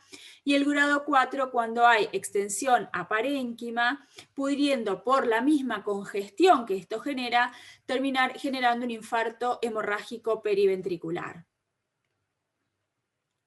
En cuanto a la incidencia, se puede ver también en neonatos, y pueden ser entre un 3 a un 25% de los neonatos de pretérmino, o sea, que nacieron antes de la semana 32, o como les dije antes, entre el 1 y el 5%, del 1 a 5 cada 10.000 embarazos. En cuanto al diagnóstico, el diagnóstico generalmente es ecográfico, que tiene una sensibilidad y una especificidad muy alta, y también se puede complementar con la resonancia magnética, que tiene una mayor sensibilidad para detectar el compromiso de la sustancia blanca, las lesiones hemorrágicas y quísticas. Y como les dije antes, en cuanto al diagnóstico diferencial con la trombocitopenia o la inmune neonatal, es que esta no compromete los ventrículos. En cuanto a los mecanismos que pueden llevar a que se genere esta hemorragia, puede haber múltiples causas, o sea, múltiples noxas. Pueden ser noxas de tipo obstétricas, que pueden ser múltiples, y en cuanto a las que nos interesan hoy a nosotros, las noxas vasculares, lo que hay que tener en cuenta es que estas noxas pueden ser tanto de tipo hemorragípara, es decir, una anticoagulación materna, puede ser diátesis hemorrágicas, pero también pueden ser noxas isquémicas, es decir, una disfunción vascular placentaria puede asociarse a una complicación hemorrágica cerebral fetal. Y ahora vamos a ver un poquito mejor la fisiopatogenia, es decir, como dijimos, que son zonas hipervascularizadas, pero con una gran fragilidad vascular. A esto le sumamos fluctuaciones en el flujo cerebral, en una zona con una insuficiente capacidad de autorregulación, y esto puede llevar a un incremento entonces en la ruptura vascular. Específicamente la hipoxia lo que genera es un incremento en factores de crecimiento. Esto va a llevar a neoangiogénesis con vasitos de paredes muy finitas que van a romperse y va a generar la hemorragia. Y como les decía, entonces la oclusión venosa por un hematoma, es decir, por congestión, termina comprometiendo la perfusión de la sustancia blanca, y eso lleva a un infarto hemorrágico, un infarto venoso periventricular. ¿Qué otras causas tenemos que pueden llevar a sangrados cerebrales fetales vistas desde el lado materno? Tenemos la púrpura trombocitopénica inmune. En este caso estamos hablando de autoanticuerpos contra las plaquetas maternas, con lo cual, es decir, esto puede tener una prevalencia entre el 7 y el 12% de los embarazos, representa entre un 1 y un 4% de las trombocitopenias de las embarazadas, y como dijimos, como son autoanticuerpos, esto puede ya estar presente desde antes del embarazo, y en el caso de que aparezca o que debute durante el embarazo, puede hacerlo en cualquier trimestre. Generalmente no van a necesitar tratamiento, pero tener en cuenta que son inducidas por inmunoglobulinas de tipo IgG, con lo cual tienen capacidad de atravesar la placenta y pueden llegar en algunos casos a generar trombocitopenia a nivel fetal. Y esa trombocitopenia a nivel fetal es independiente del recuento de plaquetas materno. En el 1 al 3% de los casos puede llegar a presentarse una hemorragia intracraneal fetal, pero les vuelvo a decir, esto es extremadamente infrecuente. Y en cuanto a otras causas, están las diátesis hemorrágicas fetales, que pueden ser los déficits de factores de coagulación, el 13, el 7, en los hemofílicos, déficit de factores vitamina K dependientes, enfermedad de Crohn, drogas antiepilépticas, anticoagulación con dicumarínicos. Yo vuelvo a recalcar, es decir, esto está descrito en la literatura, puede ocurrir, pero es extremadamente infrecuente y generalmente no lo vemos casi nunca. Y en cuanto a, nos movemos hacia el otro extremo, a los accidentes cerebrovasculares de tipo isquémicos, cuando hablamos del accidente isquémico arterial perinatal, nos estamos refiriendo a todos aquellos que aparecen desde la semana 20 y hasta los 28 días del periodo postnatal. Lo que nosotros vamos a hacer desde el lado hematológico, que vamos a ver a la mamá, nos vamos a referir a los que aparecen, digamos, durante el periodo intraútero, de la semana 20 hasta el nacimiento, y entre ellos tenemos que considerar al infarto hemorrágico periventricular, que como ya dijimos puede tener un origen de tipo isquémico. Entonces, el accidente isquémico arterial perinatal tiene una incidencia que va entre 1 y 1.600 nacidos vivos, es el subtipo más frecuente de ACV perinatal. Puede tener manifestaciones clínicas y manifestaciones clínicas alejadas al periodo perinatal, es decir, que haya pasado desapercibido o no diagnosticado durante el periodo fetal o perinatal inmediato, y expresarse después como parálisis cerebral, epilepsias, trastornos cognitivos o trastornos de la conducta. En cuanto a las etiologías, hay que pensar que pueden tener etiologías múltiples y pueden ser tanto maternas, pueden ser fetales o pueden ser placentarias. A nivel del diagnóstico por imágenes, muchas veces hay infartos múltiples en distintas etapas evolutivas. Es frecuente encontrarse con lesiones superficiales o con pequeños focos córticos subcorticales, y suelen estar comprometidos con mayor frecuencia el territorio anterior y el de la arteria cerebral media. Puede asociarse a retraso en el crecimiento intrauterino o a eventos tromboembólicos en otros órganos, y una característica particular que tiene que la tasa de recurrencia en el periodo postnatal es muy baja, con lo cual esto refuerza más el concepto de que la noxa actuó durante este periodo fetal o perinatal. En cuanto a la etiología, como dijimos, que puede ser tanto materno, fetal o placentario, tenemos que incorporar un concepto que es el de mala perfusión o malperfusión vascular fetal, que es un término que se acuñó a partir del año 2015 en una reunión de consenso que se hizo en Ámsterdam para reemplazar a un concepto previo que era el de vasculopatía trombótica fetal. Entonces, se refiere a anormalidades vasculares placentarias asociadas a una deficiente o ausente perfusión de la vasculatura fetoplacentaria, es decir, estamos mirando la placenta pero desde el lado fetal. Esto puede llevar a oclusiones trombóticas con organización, extravasación, destrucción del endotelio, con vellosidades avasculares y con fibrosis como consecuencia. Es decir, como les decía recién, esta sería la contrapartida fetal de lo que nosotros hablamos de una insuficiencia vascular placentaria materna, cuando hablamos de un compromiso de las arterias espiraladas, que esto sería el lado materno, y en este caso es el lado fetal de la placenta. Entonces puede estar comprometido el árbol vascular a cualquier nivel, sea desde los vasos umbilicales, coriónicos, hasta las vellosidades terminales.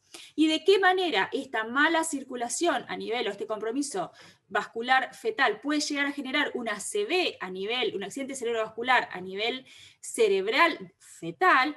Eso sería como consecuencia de que por mecanismos de tromboembolismo que comprometen a la circulación venosa, a través de un foramen oval permeable alcanzarían la circulación arterial intracraneal.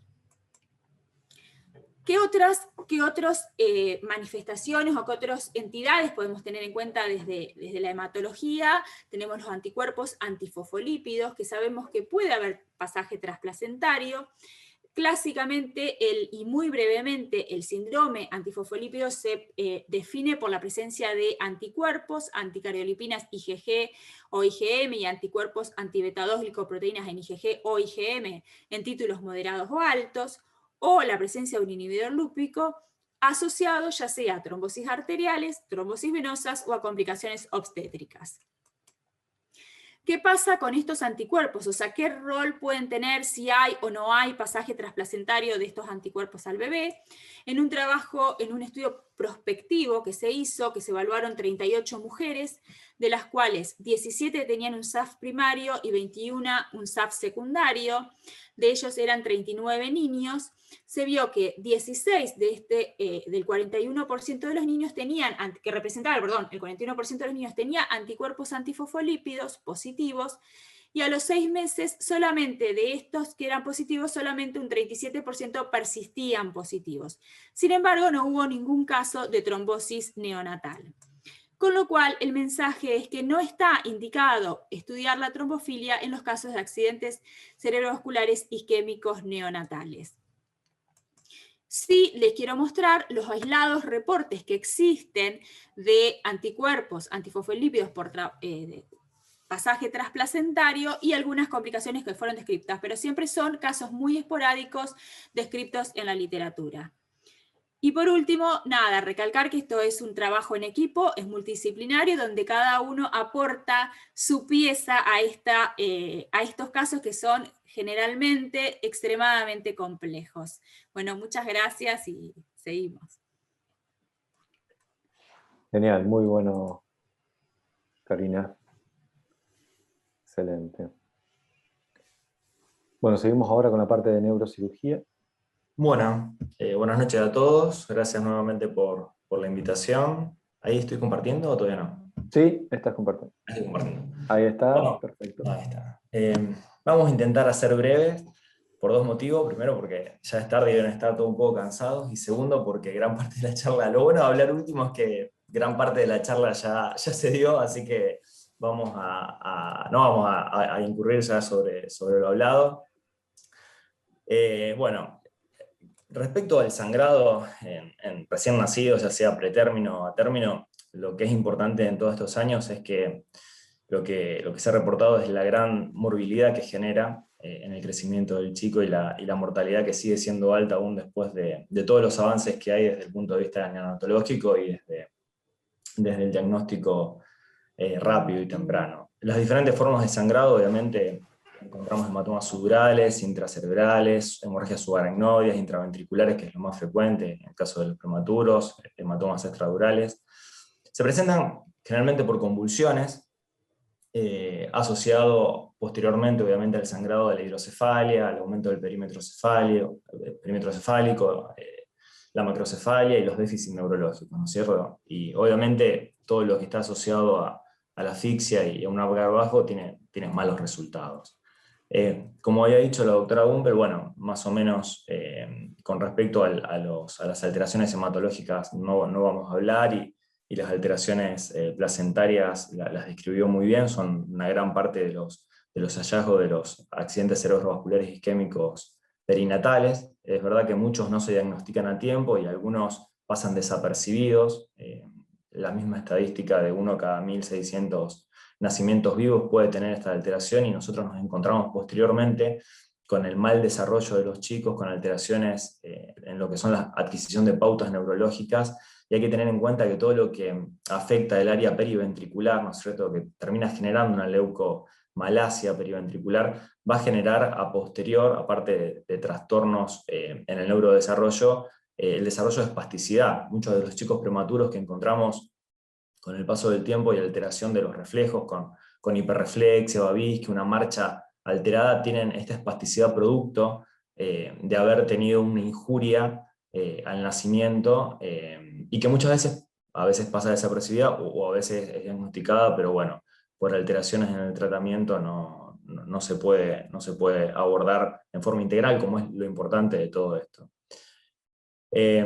Algunos reportes importantes de la parte estructural, la Jonias en Francia, en el hospital de Bicêtre, ha hecho un trabajo importante sobre las alteraciones estructurales que se han encontrado en los primeros 2 años de vida, y gran parte, como dijo el doctor Sosa, son aneurismas rotos, alteraciones más que nada de fístulas arteriovenosas, obviamente alteración de la vena de Galeno. Y con respecto a la primera charla, es verdad que lo que sea de alto flujo es lo que más rápido tiene alteraciones de sangrado. Generalmente se puede manifestar a través de moventrículos, y se puede encontrar generalmente malformaciones arteriovenosas que tienen aneurismas dentro del nido, que son los que más fáciles se pueden romper, ¿no?, en los primeros años. Es igual muy raro, pero bueno, son algunas alteraciones estructurales que uno puede cada tanto encontrar. De la matriz germinal prometo no hablar nada más, porque ya más o menos estuvieron viendo. Los efectos de la sangre en sí misma es importante. El grado de sangrado va a determinar la alteración. La matriz germinal hay que entenderlo como que son los precursores de las neuronas, las futuras neuronas, entre la semana 10 y 20 de gestación, y en el último trimestre de embarazo son los que generan la glía, que es muy importante, la producción de astrocitos, oligodendrocitos, que son los que en cierta manera van a nutrir y dar soporte a las neuronas. Y esa alteración, o sea, no solo cuando uno habla de alteración en los prematuros de ruptura y sangrado en el área de matriz germinal, no es solamente lo que causa la sangre en sí, sino la potencialidad de las neuronas y células gliales que se hubiesen formado, y es lo que va a dar una alteración también muy importante en el déficit de mielinización de estos pacientes, que es lo que en definitiva va a tener mucha repercusión posterior en el crecimiento. La patogenia se sabe que es multifactorial, entre ellas hay factores intravasculares, como lo que estuvieron mencionando, de la alteración en el flujo sanguíneo cerebral, esa alteración que tanto puede ser por un hiperflujo o por una alteración pasiva de la tensión arterial, producto a veces de las alteraciones propias de la ventilación mecánica, de la asfixia, del distrés respiratorio. El aumento de la presión venosa central incluso puede hacer que estos vasos que le faltan muscular y colágeno, que son solamente tienen una capa muy débil, se pueden romper incluso por la deformación propia del cráneo en el canal de parto, o obviamente por productos de las contracciones uterinas y de cierta forma la asfixia. Alteraciones de la función plaquetaria que Karina explicó muy bien, y obviamente se sabe que a través de estudios en todo el área periventricular hay un estado proinflamatorio. Se sabe que hay interleuquina 6 que promueven, digamos, en todo el área del matriz germinal una facilitación para que el sangrado, que provoca un aumento de potasio, y digamos, es como un terreno predispuesto para que ocurra una gran alteración de las neuronas. La clínica vamos a ver que en las primeras 24 o 48 horas el chico puede presentar convulsión. Cualquier caída del hematocrito en un paciente recién nacido hay que inferirlo, como hay que hacer una ecografía obviamente transfuncional, porque una caída de hematocrito sin una causa evidente hay que sospechar que el inicio tiene un sangrado cerebral. Nosotros nos guiamos mucho por la tensión de las fontanelas. Una fontanela tensa, obviamente que una fontanela que no esté tensa no descarta que no haya sangrado, ¿no? Pero si hay una fontanela tensa con diastasis de la sutura craneal, ¿no?, ni que hablar del aumento del perímetro cefálico o alteraciones como generalmente ocurre, que son convulsiones, dentro de las primeras 24 o 48 horas hay que sospechar que es un sangrado. Este fue un poco el artículo puntapié inicial de Luan Papilé, de entender un poco el problema de los prematuros y el sangrado, dio algo muy importante que es la clasificación, que la voy a pasar por alto porque ya lo vimos, pero un artículo posterior de Josep Volpe es el que interrelaciona el grado de sangrado, grado 1 y grado 2, con un pronóstico mejor, y grado 3 y grado 4 con una mayor mortalidad y una alteración del coeficiente intelectual posterior. Esto un poco son trabajos de la década del 70, del 80, pero que dieron una luz al conocimiento de la alteración en los bebés recién nacidos con sangrado, ¿no? Un poco en todos estos años se ha desarrollado y se ha estudiado y se ha diagnosticado esto en forma más rápido, pero tenemos que tener en cuenta que todavía los sangrados grado 3 y grado 4 son aproximadamente entre un 3-20% de los prematuros de bajo peso al nacer. Como principal factor, madres jóvenes con bajo peso al nacer son predisponentes grandes para que los chicos tengan sangrados. Con respecto al sangrado, la parte nuestra que nos toca como neurocirujanos es el posterior manejo de lo que va a traer esto como consecuencia inmediata, que es la hidrocefalia, ¿no? La hidrocefalia se produce tanto por la alteración que produce la sangre dentro del sistema ventricular, como la alteración circulatoria en el mismo. Nosotros a veces vemos, por ejemplo, sangrados, a veces incluso no están diagnosticados, pero nosotros vemos bebés que nacen con un perímetro cefálico elevado, que eso se vio en la ecografía antenatal, y cuando le hacemos una tomografía posterior, previo a una valvulación, a la colocación de una válvula, encontramos que tienen, por ejemplo, una estenosis de acueducto de Silvio, ¿no? En algunos casos hemos hecho endoscopía posterior a eso, y con lo que nos encontramos es con signos de sangrado intraútero, es decir, pequeños grumos de hemosiderina que rodean los ventrículos por la parte interna del epéndima ventricular, que evidentemente en algún momento del embarazo sangró, y está descrito que esa alteración en el acueducto de Silvio, esa estenosis, es producida por una obstrucción por, digamos, elementos de fibrinógeno que provoca la extravasación sanguínea dentro de los ventrículos. Nosotros tenemos medidas transitorias que empleamos en los bebés desde la neonatología para llegar a un objetivo de una medida permanente, ¿de acuerdo? Ha cambiado un poco en los últimos años. Las medidas transitorias, ¿para qué se llevan a cabo? En parte, para alcanzar un peso lo más adecuado posible, que al principio se puso como un límite de 2 kilos, es decir, un paciente mayor a 2 kilos tiene una inmunidad un poco mejor, tiene un peso más apropiado para soportar una anestesia y la colocación de una válvula de derivación de líquido cefalorraquídeo ventrículo atrial o ventrículo peritoneal la mayoría de las veces. Por debajo de ese peso, obviamente, hay un poco de mayor riesgo por inmadurez. Eso asociado a los gramos de proteínas del líquido cefalorraquídeo. Fue cambiando un poco, ¿por qué? Nosotros siempre decimos que bueno, lo óptimo sería, ¿no es cierto?, mayor de 2 kilos de peso y menor a 1 gramo de proteína. La realidad es que con más de 1,8 kg y menos de 2 gramos de proteínas, la válvula se coloca igual. Es más, por otra índole, por otra patología diferente, nosotros a veces pacientes por tuberculosis, por ejemplo, que no van a bajar nunca las proteínas de 4 gramos, ponemos igual en esos casos las válvulas ventrículo-peritoneal por hidrocefalia. La realidad es que es raro, digamos, que una válvula se obstruya por la densidad, digamos, por las proteínas del líquido, pero lo ideal sería obviamente menor a 1 gramo, ¿no? Lo primero que se hace son las punciones lumbares seriadas para intentar que ese líquido hemático empiece a lavar, ¿no es cierto?, baje la cantidad de proteínas, digamos, la cantidad de detritus, porque no solo la sangre es dañina, sino el material de degeneración de la sangre todavía es más dañino. La punción lumbar, bueno, eso generalmente se agota rápido, a los pocos días se agota. Lo que pasamos nosotros como segunda medida transitoria es la punción transfontanelar. La punción transfontanelar, usamos un punto frontal, se llama punto de Kocher, entramos a través de la fontanela por línea medio pupilar, ¿no es cierto? Hay que tener en cuenta que a nivel de la línea media está el seno sagital, el seno venoso que siempre hay que evitar, por lo cual punzamos, digamos, entre el hueso frontal y el parietal, bien lateral, digamos, generalmente la línea de mitad de ojo, a través de, nosotros lo hacemos generalmente a través de un AVOCAT 20, y evacuamos aproximadamente 10 mililitros por kilo de peso, pero en realidad es que cuando hay una macrocrania muy importante, hay bebés que nacen con 60 centímetros de perímetro cefálico, la realidad es que sacamos mucho más de 10 mililitros por kilo de peso porque un gran porcentaje del bebé es líquido en la cabeza, así que si nos guiamos por 10 mililitros vamos a terminar punzando muy frecuentemente, que no es lo que queremos hacer, porque con cada punción transfrontanelar nosotros atravesamos manto cortical y eso genera un área de gliosis. Entonces, si es 1, 2 o 3 veces, podemos hacer la punción transfrontanelar para el manejo de la hidrocefalia.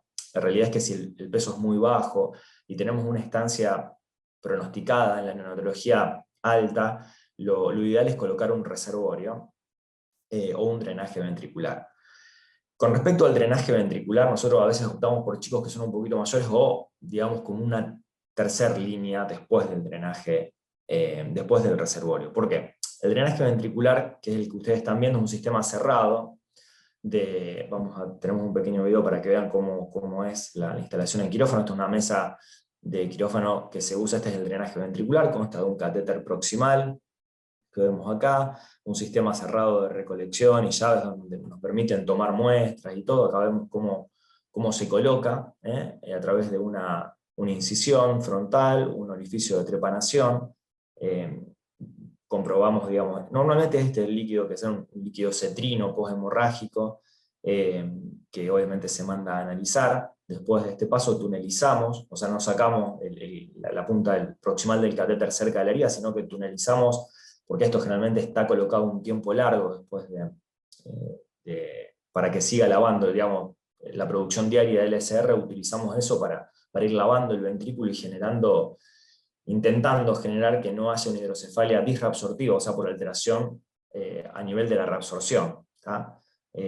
Eso se coloca, y lo principal es que es un sistema que no tiene una válvula interpuesta, por el cual es muy importante el nivel de altura que se pone con respecto al trago, ¿no es cierto?, a la oreja. El trago es para nosotros el punto cero, y siempre eso se coloca, esto es la presión que nosotros en centímetros de agua a través del punto cero, que es el trago, ¿no es cierto?, que le estamos dando para que mantenga un cierto volumen el ventrículo, ¿de acuerdo?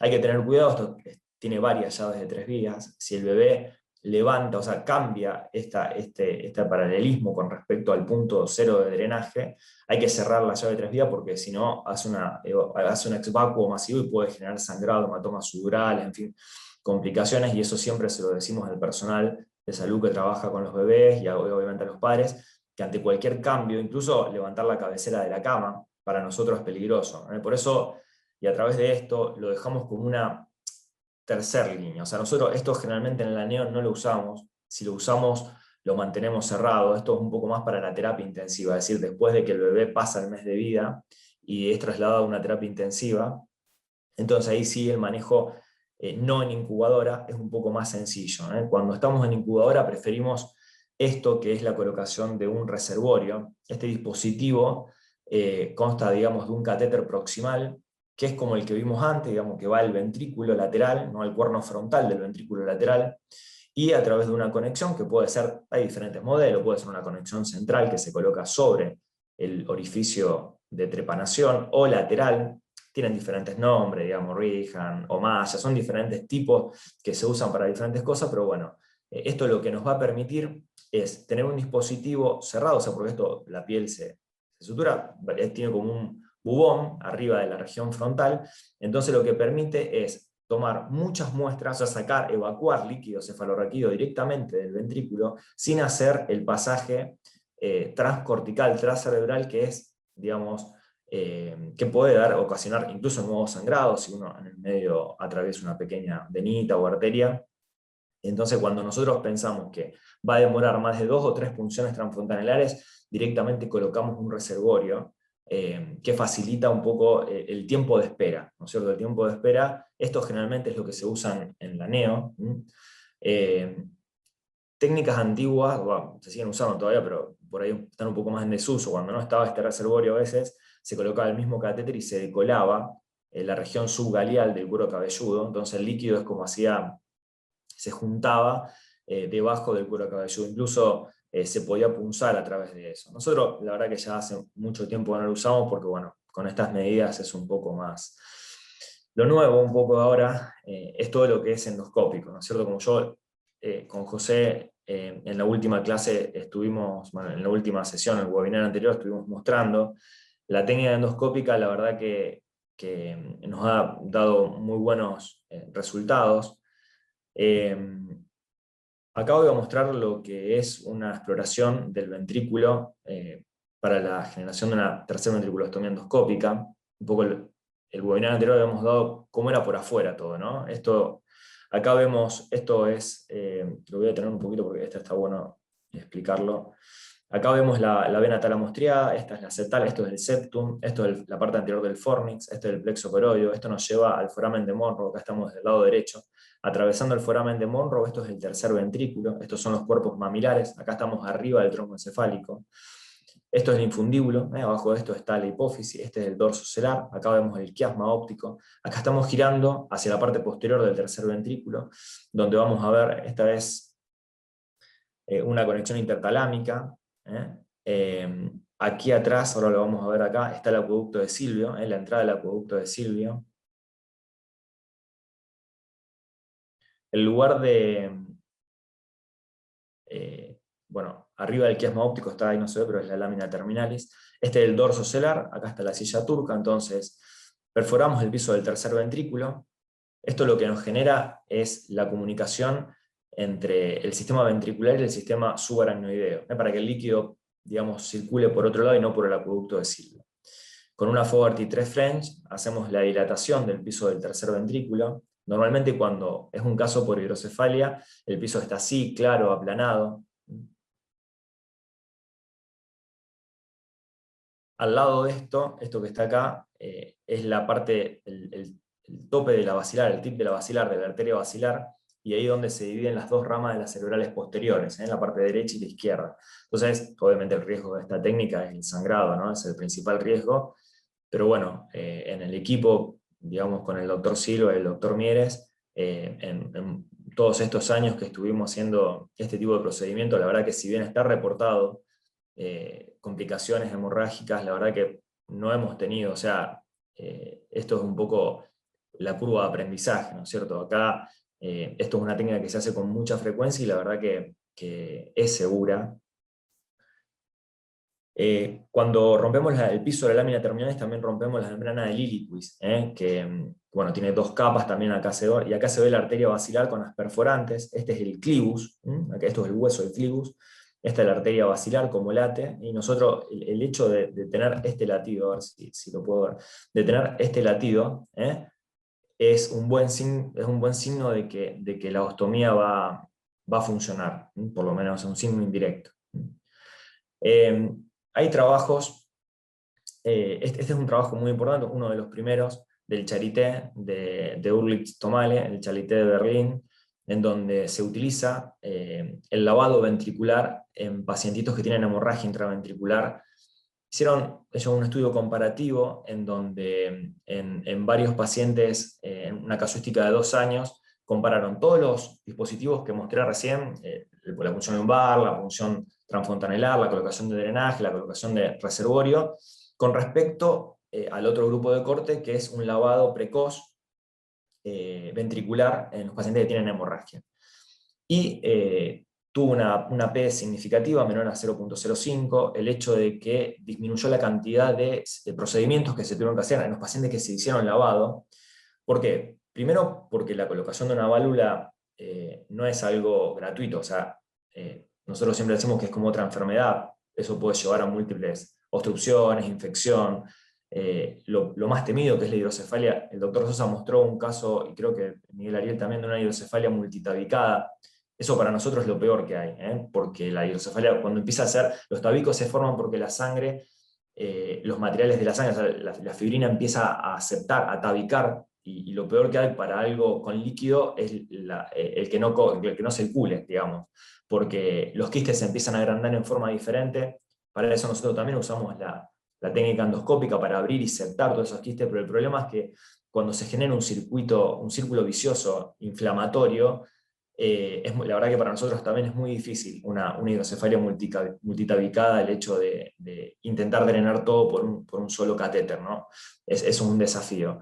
Y bueno, precisamente el lavado evita eso, ¿no? Entonces es algo importante. El TROFI es un estudio que se está haciendo actualmente, multicéntrico, en donde, digamos, en diferentes lugares del mundo y centros de importancia, se está llevando a cabo un estudio comparativo con todo lo que estuvimos hablando, la colocación de dispositivos, o sea, el drenaje ventricular externo, de los dispositivos como el reservorio, del lavado endoscópico, de la colocación del líquido, digamos, subgaleal, que es eso que estaba hablando antes, y con un control a los 6 meses, al año, a los 2 años, a los 3 años y a los 5 años. Es un estudio un poco más avanzado que todavía no están los estudios finales, pero yo creo que van a otorgar un aval mucho más importante para la realización de estos lavados. Para finalizar, un poco la charla nuestra, vamos a mostrar lo que, a diferencia, ¿no?, de lo que es una tercera ventriculostomía con líquido claro, de lo que es un lavado ventricular, ¿no es cierto? Para todo lo que es óptico, todo lo que es endoscópico, lo principal es la visibilidad. Entonces es como manejar en la ruta. Una cosa es manejar a las 12 del mediodía, otra cosa es manejar con niebla a la mañana, ¿no? Bueno, esto es lo que vemos nosotros en un lavado ventricular. Cuando entramos al ventrículo, la verdad que no tenemos muchos puntos de referencia, porque es todo sangre, entonces empezamos a lavar con Ringer lactato tibio, a veces se lava 2 o 3 litros, usamos 5 o 6 sachets de Ringer lactato para ir aclarando de a poco el líquido, ir con cuidado para no generar nuevos sangrados. Con el avance del tiempo, el correr de los minutos empieza a aclarar un poco el líquido, pero bueno, ahora vamos a ir viendo un poco. Adelantamos el video porque si no era un poco denso, pero bueno, después de un rato de estar lavando empezamos a ver un poco más la anatomía que habíamos visto antes con lo que es la tercera ventriculostomía. Acá estamos accediendo al tercer ventrículo, ustedes pueden ver un poco la anatomía dibujada. Esta es la arteria basilar con las cerebrales posteriores. Acá vemos el infundíbulo de la hipófisis, este es el dorso celar, o sea, la parte de atrás de la ciática, digamos. Obviamente que estos lavados en los recién nacidos no es lo mismo que hacerlo en un bebé, digamos, con un poco más de peso. A veces se generan convulsiones posteriores, puede tener algún desequilibrio hidroelectrolítico. Bueno, acá vemos, por ejemplo, en esta parte de acá, el acueducto de Silvio, la entrada del acueducto de Silvio, fíjense cómo está tapada directamente. Esto un poco los restos de hemosiderina que yo les explicaba antes, que nosotros vemos, esto es lo que se ve cuando hay sangrado, ¿no? Y bueno, dejo el micrófono libre para que el doctor Silva un poco cierre la charla desde el punto de vista neuroquirúrgico. Buenas noches a todos. Lo que quisiera hacer un comentario con respecto a la charla que presentó Gustavo es que realmente a nosotros nos toca realmente el tratamiento de la hidrocefalia, ¿no? Y es prácticamente lo que nosotros dedicamos a estos pacientes, desde que encontramos el sangrado intraútero, porque ahí estamos justo cuando Ariel estaba dando la charla, nos comunicamos con Gustavo y realmente muchas veces nuestra casuística no coincide mucho con la de la literatura. Por ejemplo, ahí decía que en Buenos Aires, en como 17 años, tuvieron 5 casos intraútero. Nosotros del año pasado, de julio del año pasado, tuvimos 3 casos de sangrado intraútero.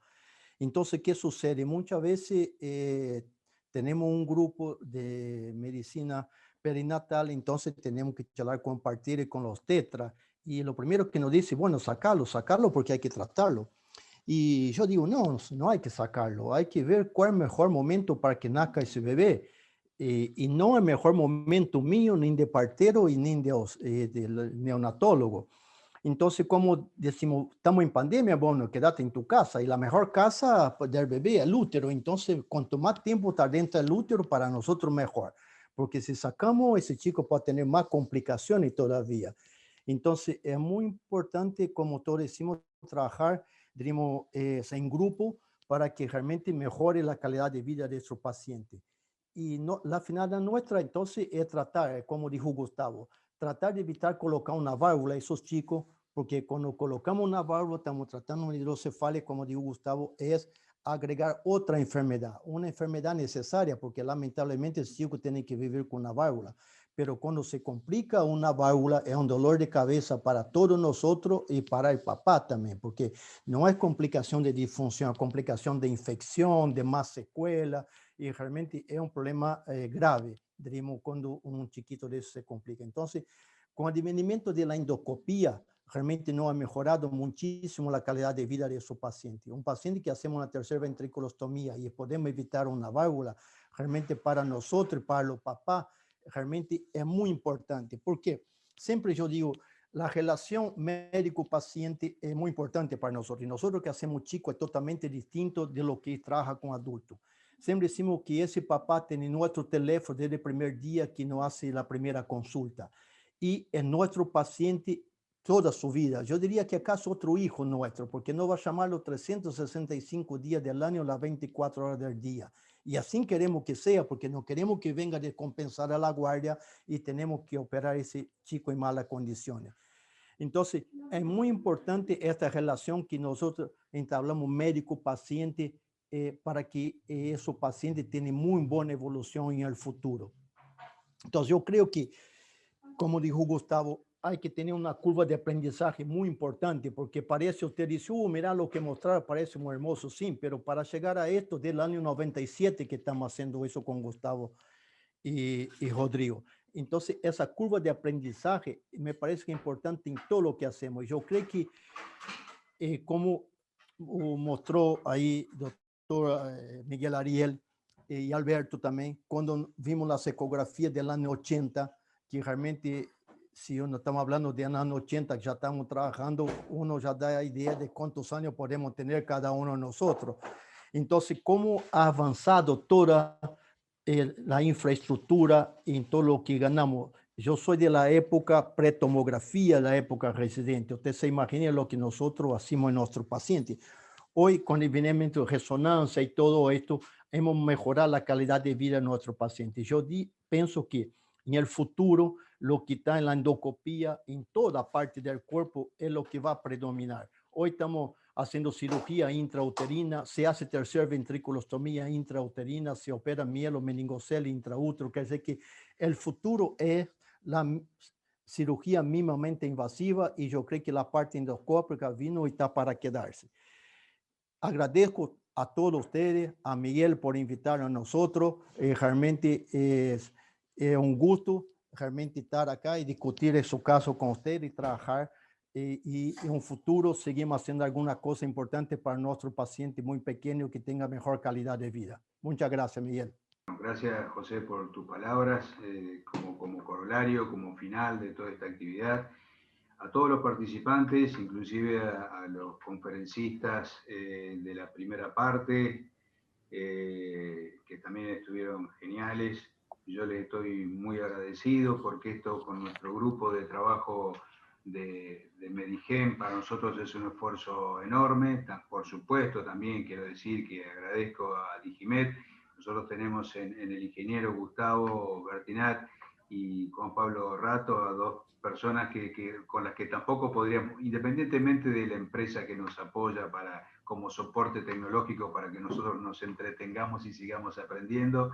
Esto es un trabajo realmente de mucha gente que lo hacemos con mucho cariño y nos permiten desde lo que nosotros hacemos aprender, porque nosotros en este diagnóstico prenatal que hacemos, que es lo que nos dedicamos en ecografía en Medigen, sumarle toda la evolución, el conocimiento, el aporte de médicos de la talla del profesor Alberto Sosa, y inclusive de todas las opiniones de los participantes de varios países a lo largo de todos estos ya 18 webinars, ¿no es cierto, Gustavo?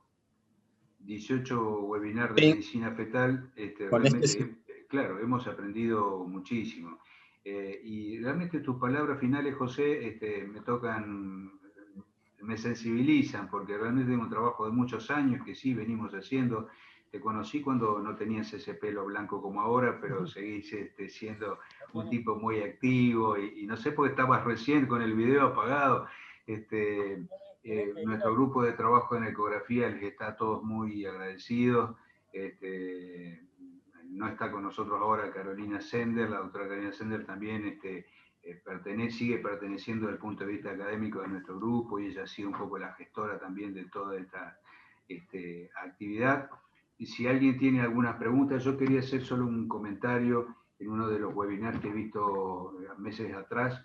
También vi, hablando del advenimiento de la nueva tecnología, José y Alberto, y Gustavo también, sobre el doctor Darren Orbach, habló de la posibilidad de neurointervencionismo intraútero, o sea, hacer cateterismo intraútero en anomalías vasculares. Probablemente no sean una cuestión de sensacionalismo iconográfico.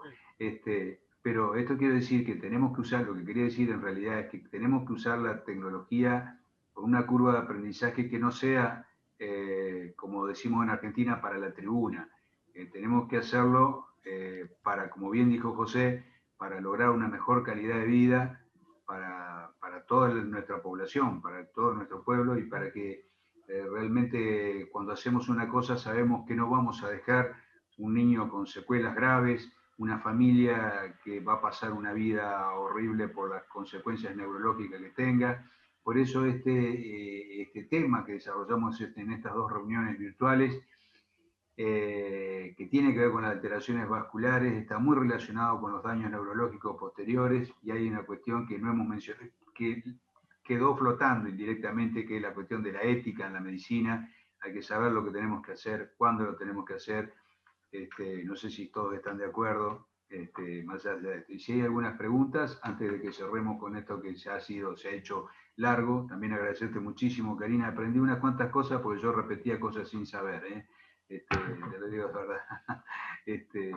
Hablemos sin saber, decía un noticiero humorístico de nuestro país. Pone un poquito más de volumen, Alberto, con tu micrófono. Sí, voy a eso. Muy bien. Es interesantísimo todo este webinar.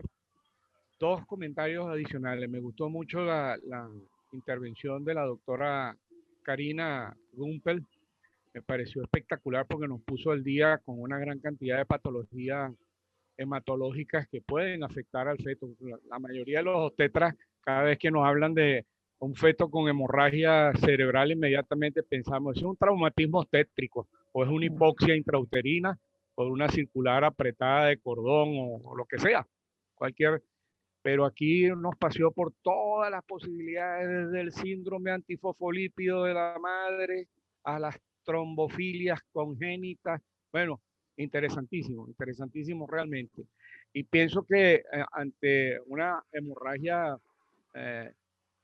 cerebral en un feto, bueno, la exploración por el hematólogo es obligatoria en el neonato, tanto de la madre como del recién nacido. Este nació con una hemorragia cerebral no de origen traumático.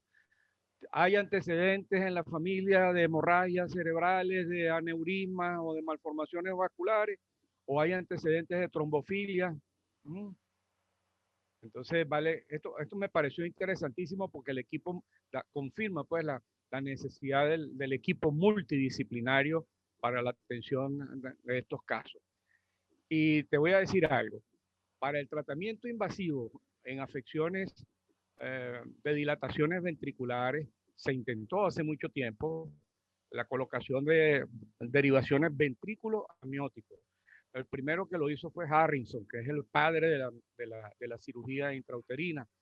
Y cuando hace algunos años atrás, hace unos 8 o 10 años atrás, le preguntaron a él si él seguía haciendo estas intervenciones, la respuesta de él fue contundente. Señores, esto fue una pesadilla de la que yo no quiero volver a vivir, ni lo voy a intentar más. Imagínate tú si un especialista como los neurocirujanos que nos acompañan, a veces se le dificulta hacer un embolismo o colocar un clip en una anomalía vascular, a veces se le dificulta inclusive seleccionar el vaso aferente, mini, si oclusionan una vena, el desastre que se le avecina es impresionante. Bueno, me refiero a las venas de drenaje.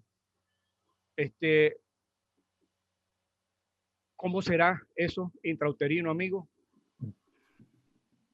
Un verdadero desastre. Así que bájate de esa nube, amigo Miguel Ariel. ¿Okay? No, yo lo mencioné. Yo quiero que nosotros hagamos un diagnóstico, una sospecha diagnóstica y le entreguemos el caso bien orientado a los imagenólogos y el neurocirujano y el hematólogo para que ellos decidan qué es lo que van a hacer. Miren, yo tengo un caso que se le diagnosticó un aneurisma pequeñita durante la vida intrauterina. Estoy hablando de la década de los 90. Apenas hace un mes los padres me llamaron de que la criatura había desarrollado una hemorragia cerebral. Porque cuando se le hizo el estudio imagenológico y todo lo demás, y el cateterismo, bueno, era una pequeña dilatación que aparentemente no tenía ningún pronóstico adverso. Pero de la noche a la mañana, cefalea intensa, pérdida del conocimiento y una hemorragia cerebral. Así son las cosas. Esta es la medicina, por eso que la frase de Hipócrates entró en un buen punto en ese momento. Bueno, sí, perdón, como para terminar y finalizar y agradecer a todos. Perdóname algo. Estuvo con nosotros acompañándonos la doctora Esperperato, ¿vale? Cristina Esperperato, la vi, me emocionó porque a Cristina, debo decirte una cosa, Alberto, la conocí en Valencia, Venezuela. Sí. Después tuvimos una gran relación amistosa que continuamos aquí, pero la conocí en un congreso que organizaste en Valencia, en Venezuela. Así que nos dedicamos a toda la parte allí de los aspectos científicos, no me acuerdo nada, solamente recuerdo todos los aspectos gastronómicos y lo relacionados que compartimos con María Cristina. Para quienes no saben, quizás la ecografista en pediatría más importante, una de las más importantes que tiene o ha tenido la Argentina. Decimos ha tenido porque ella dice que se jubiló, pero acá la tuvimos presente en las dos reuniones que hemos visto y que hemos desarrollado estas semanas, y le he visto así, lo cual es un gran honor para nosotros, por supuesto. Yo tengo su libro autografiado y siempre lo consulto. Bueno, yo lo tendría que comprar, estaba esperando que me lo regale, pero no hubo caso. Bueno, muchas gracias a todos y un saludo muy grande. Gracias a los participantes, gracias a Gustavo Sánchez, excelentes tus dos exposiciones. Y gracias a todos los asistentes nacionales y de otros países. Bueno. Trata de cruzar el Mar Muerto y a ver si lo revives. Un gran José abrazo Arimatea. Bueno, sí. Por el Arimatea, busquen, googleen Arimatea. Bueno, cuando yo me baje de la nube que dice Alberto, ustedes aprovechen para googlear Arimatea. Abrazo para todos. Chao, saludos.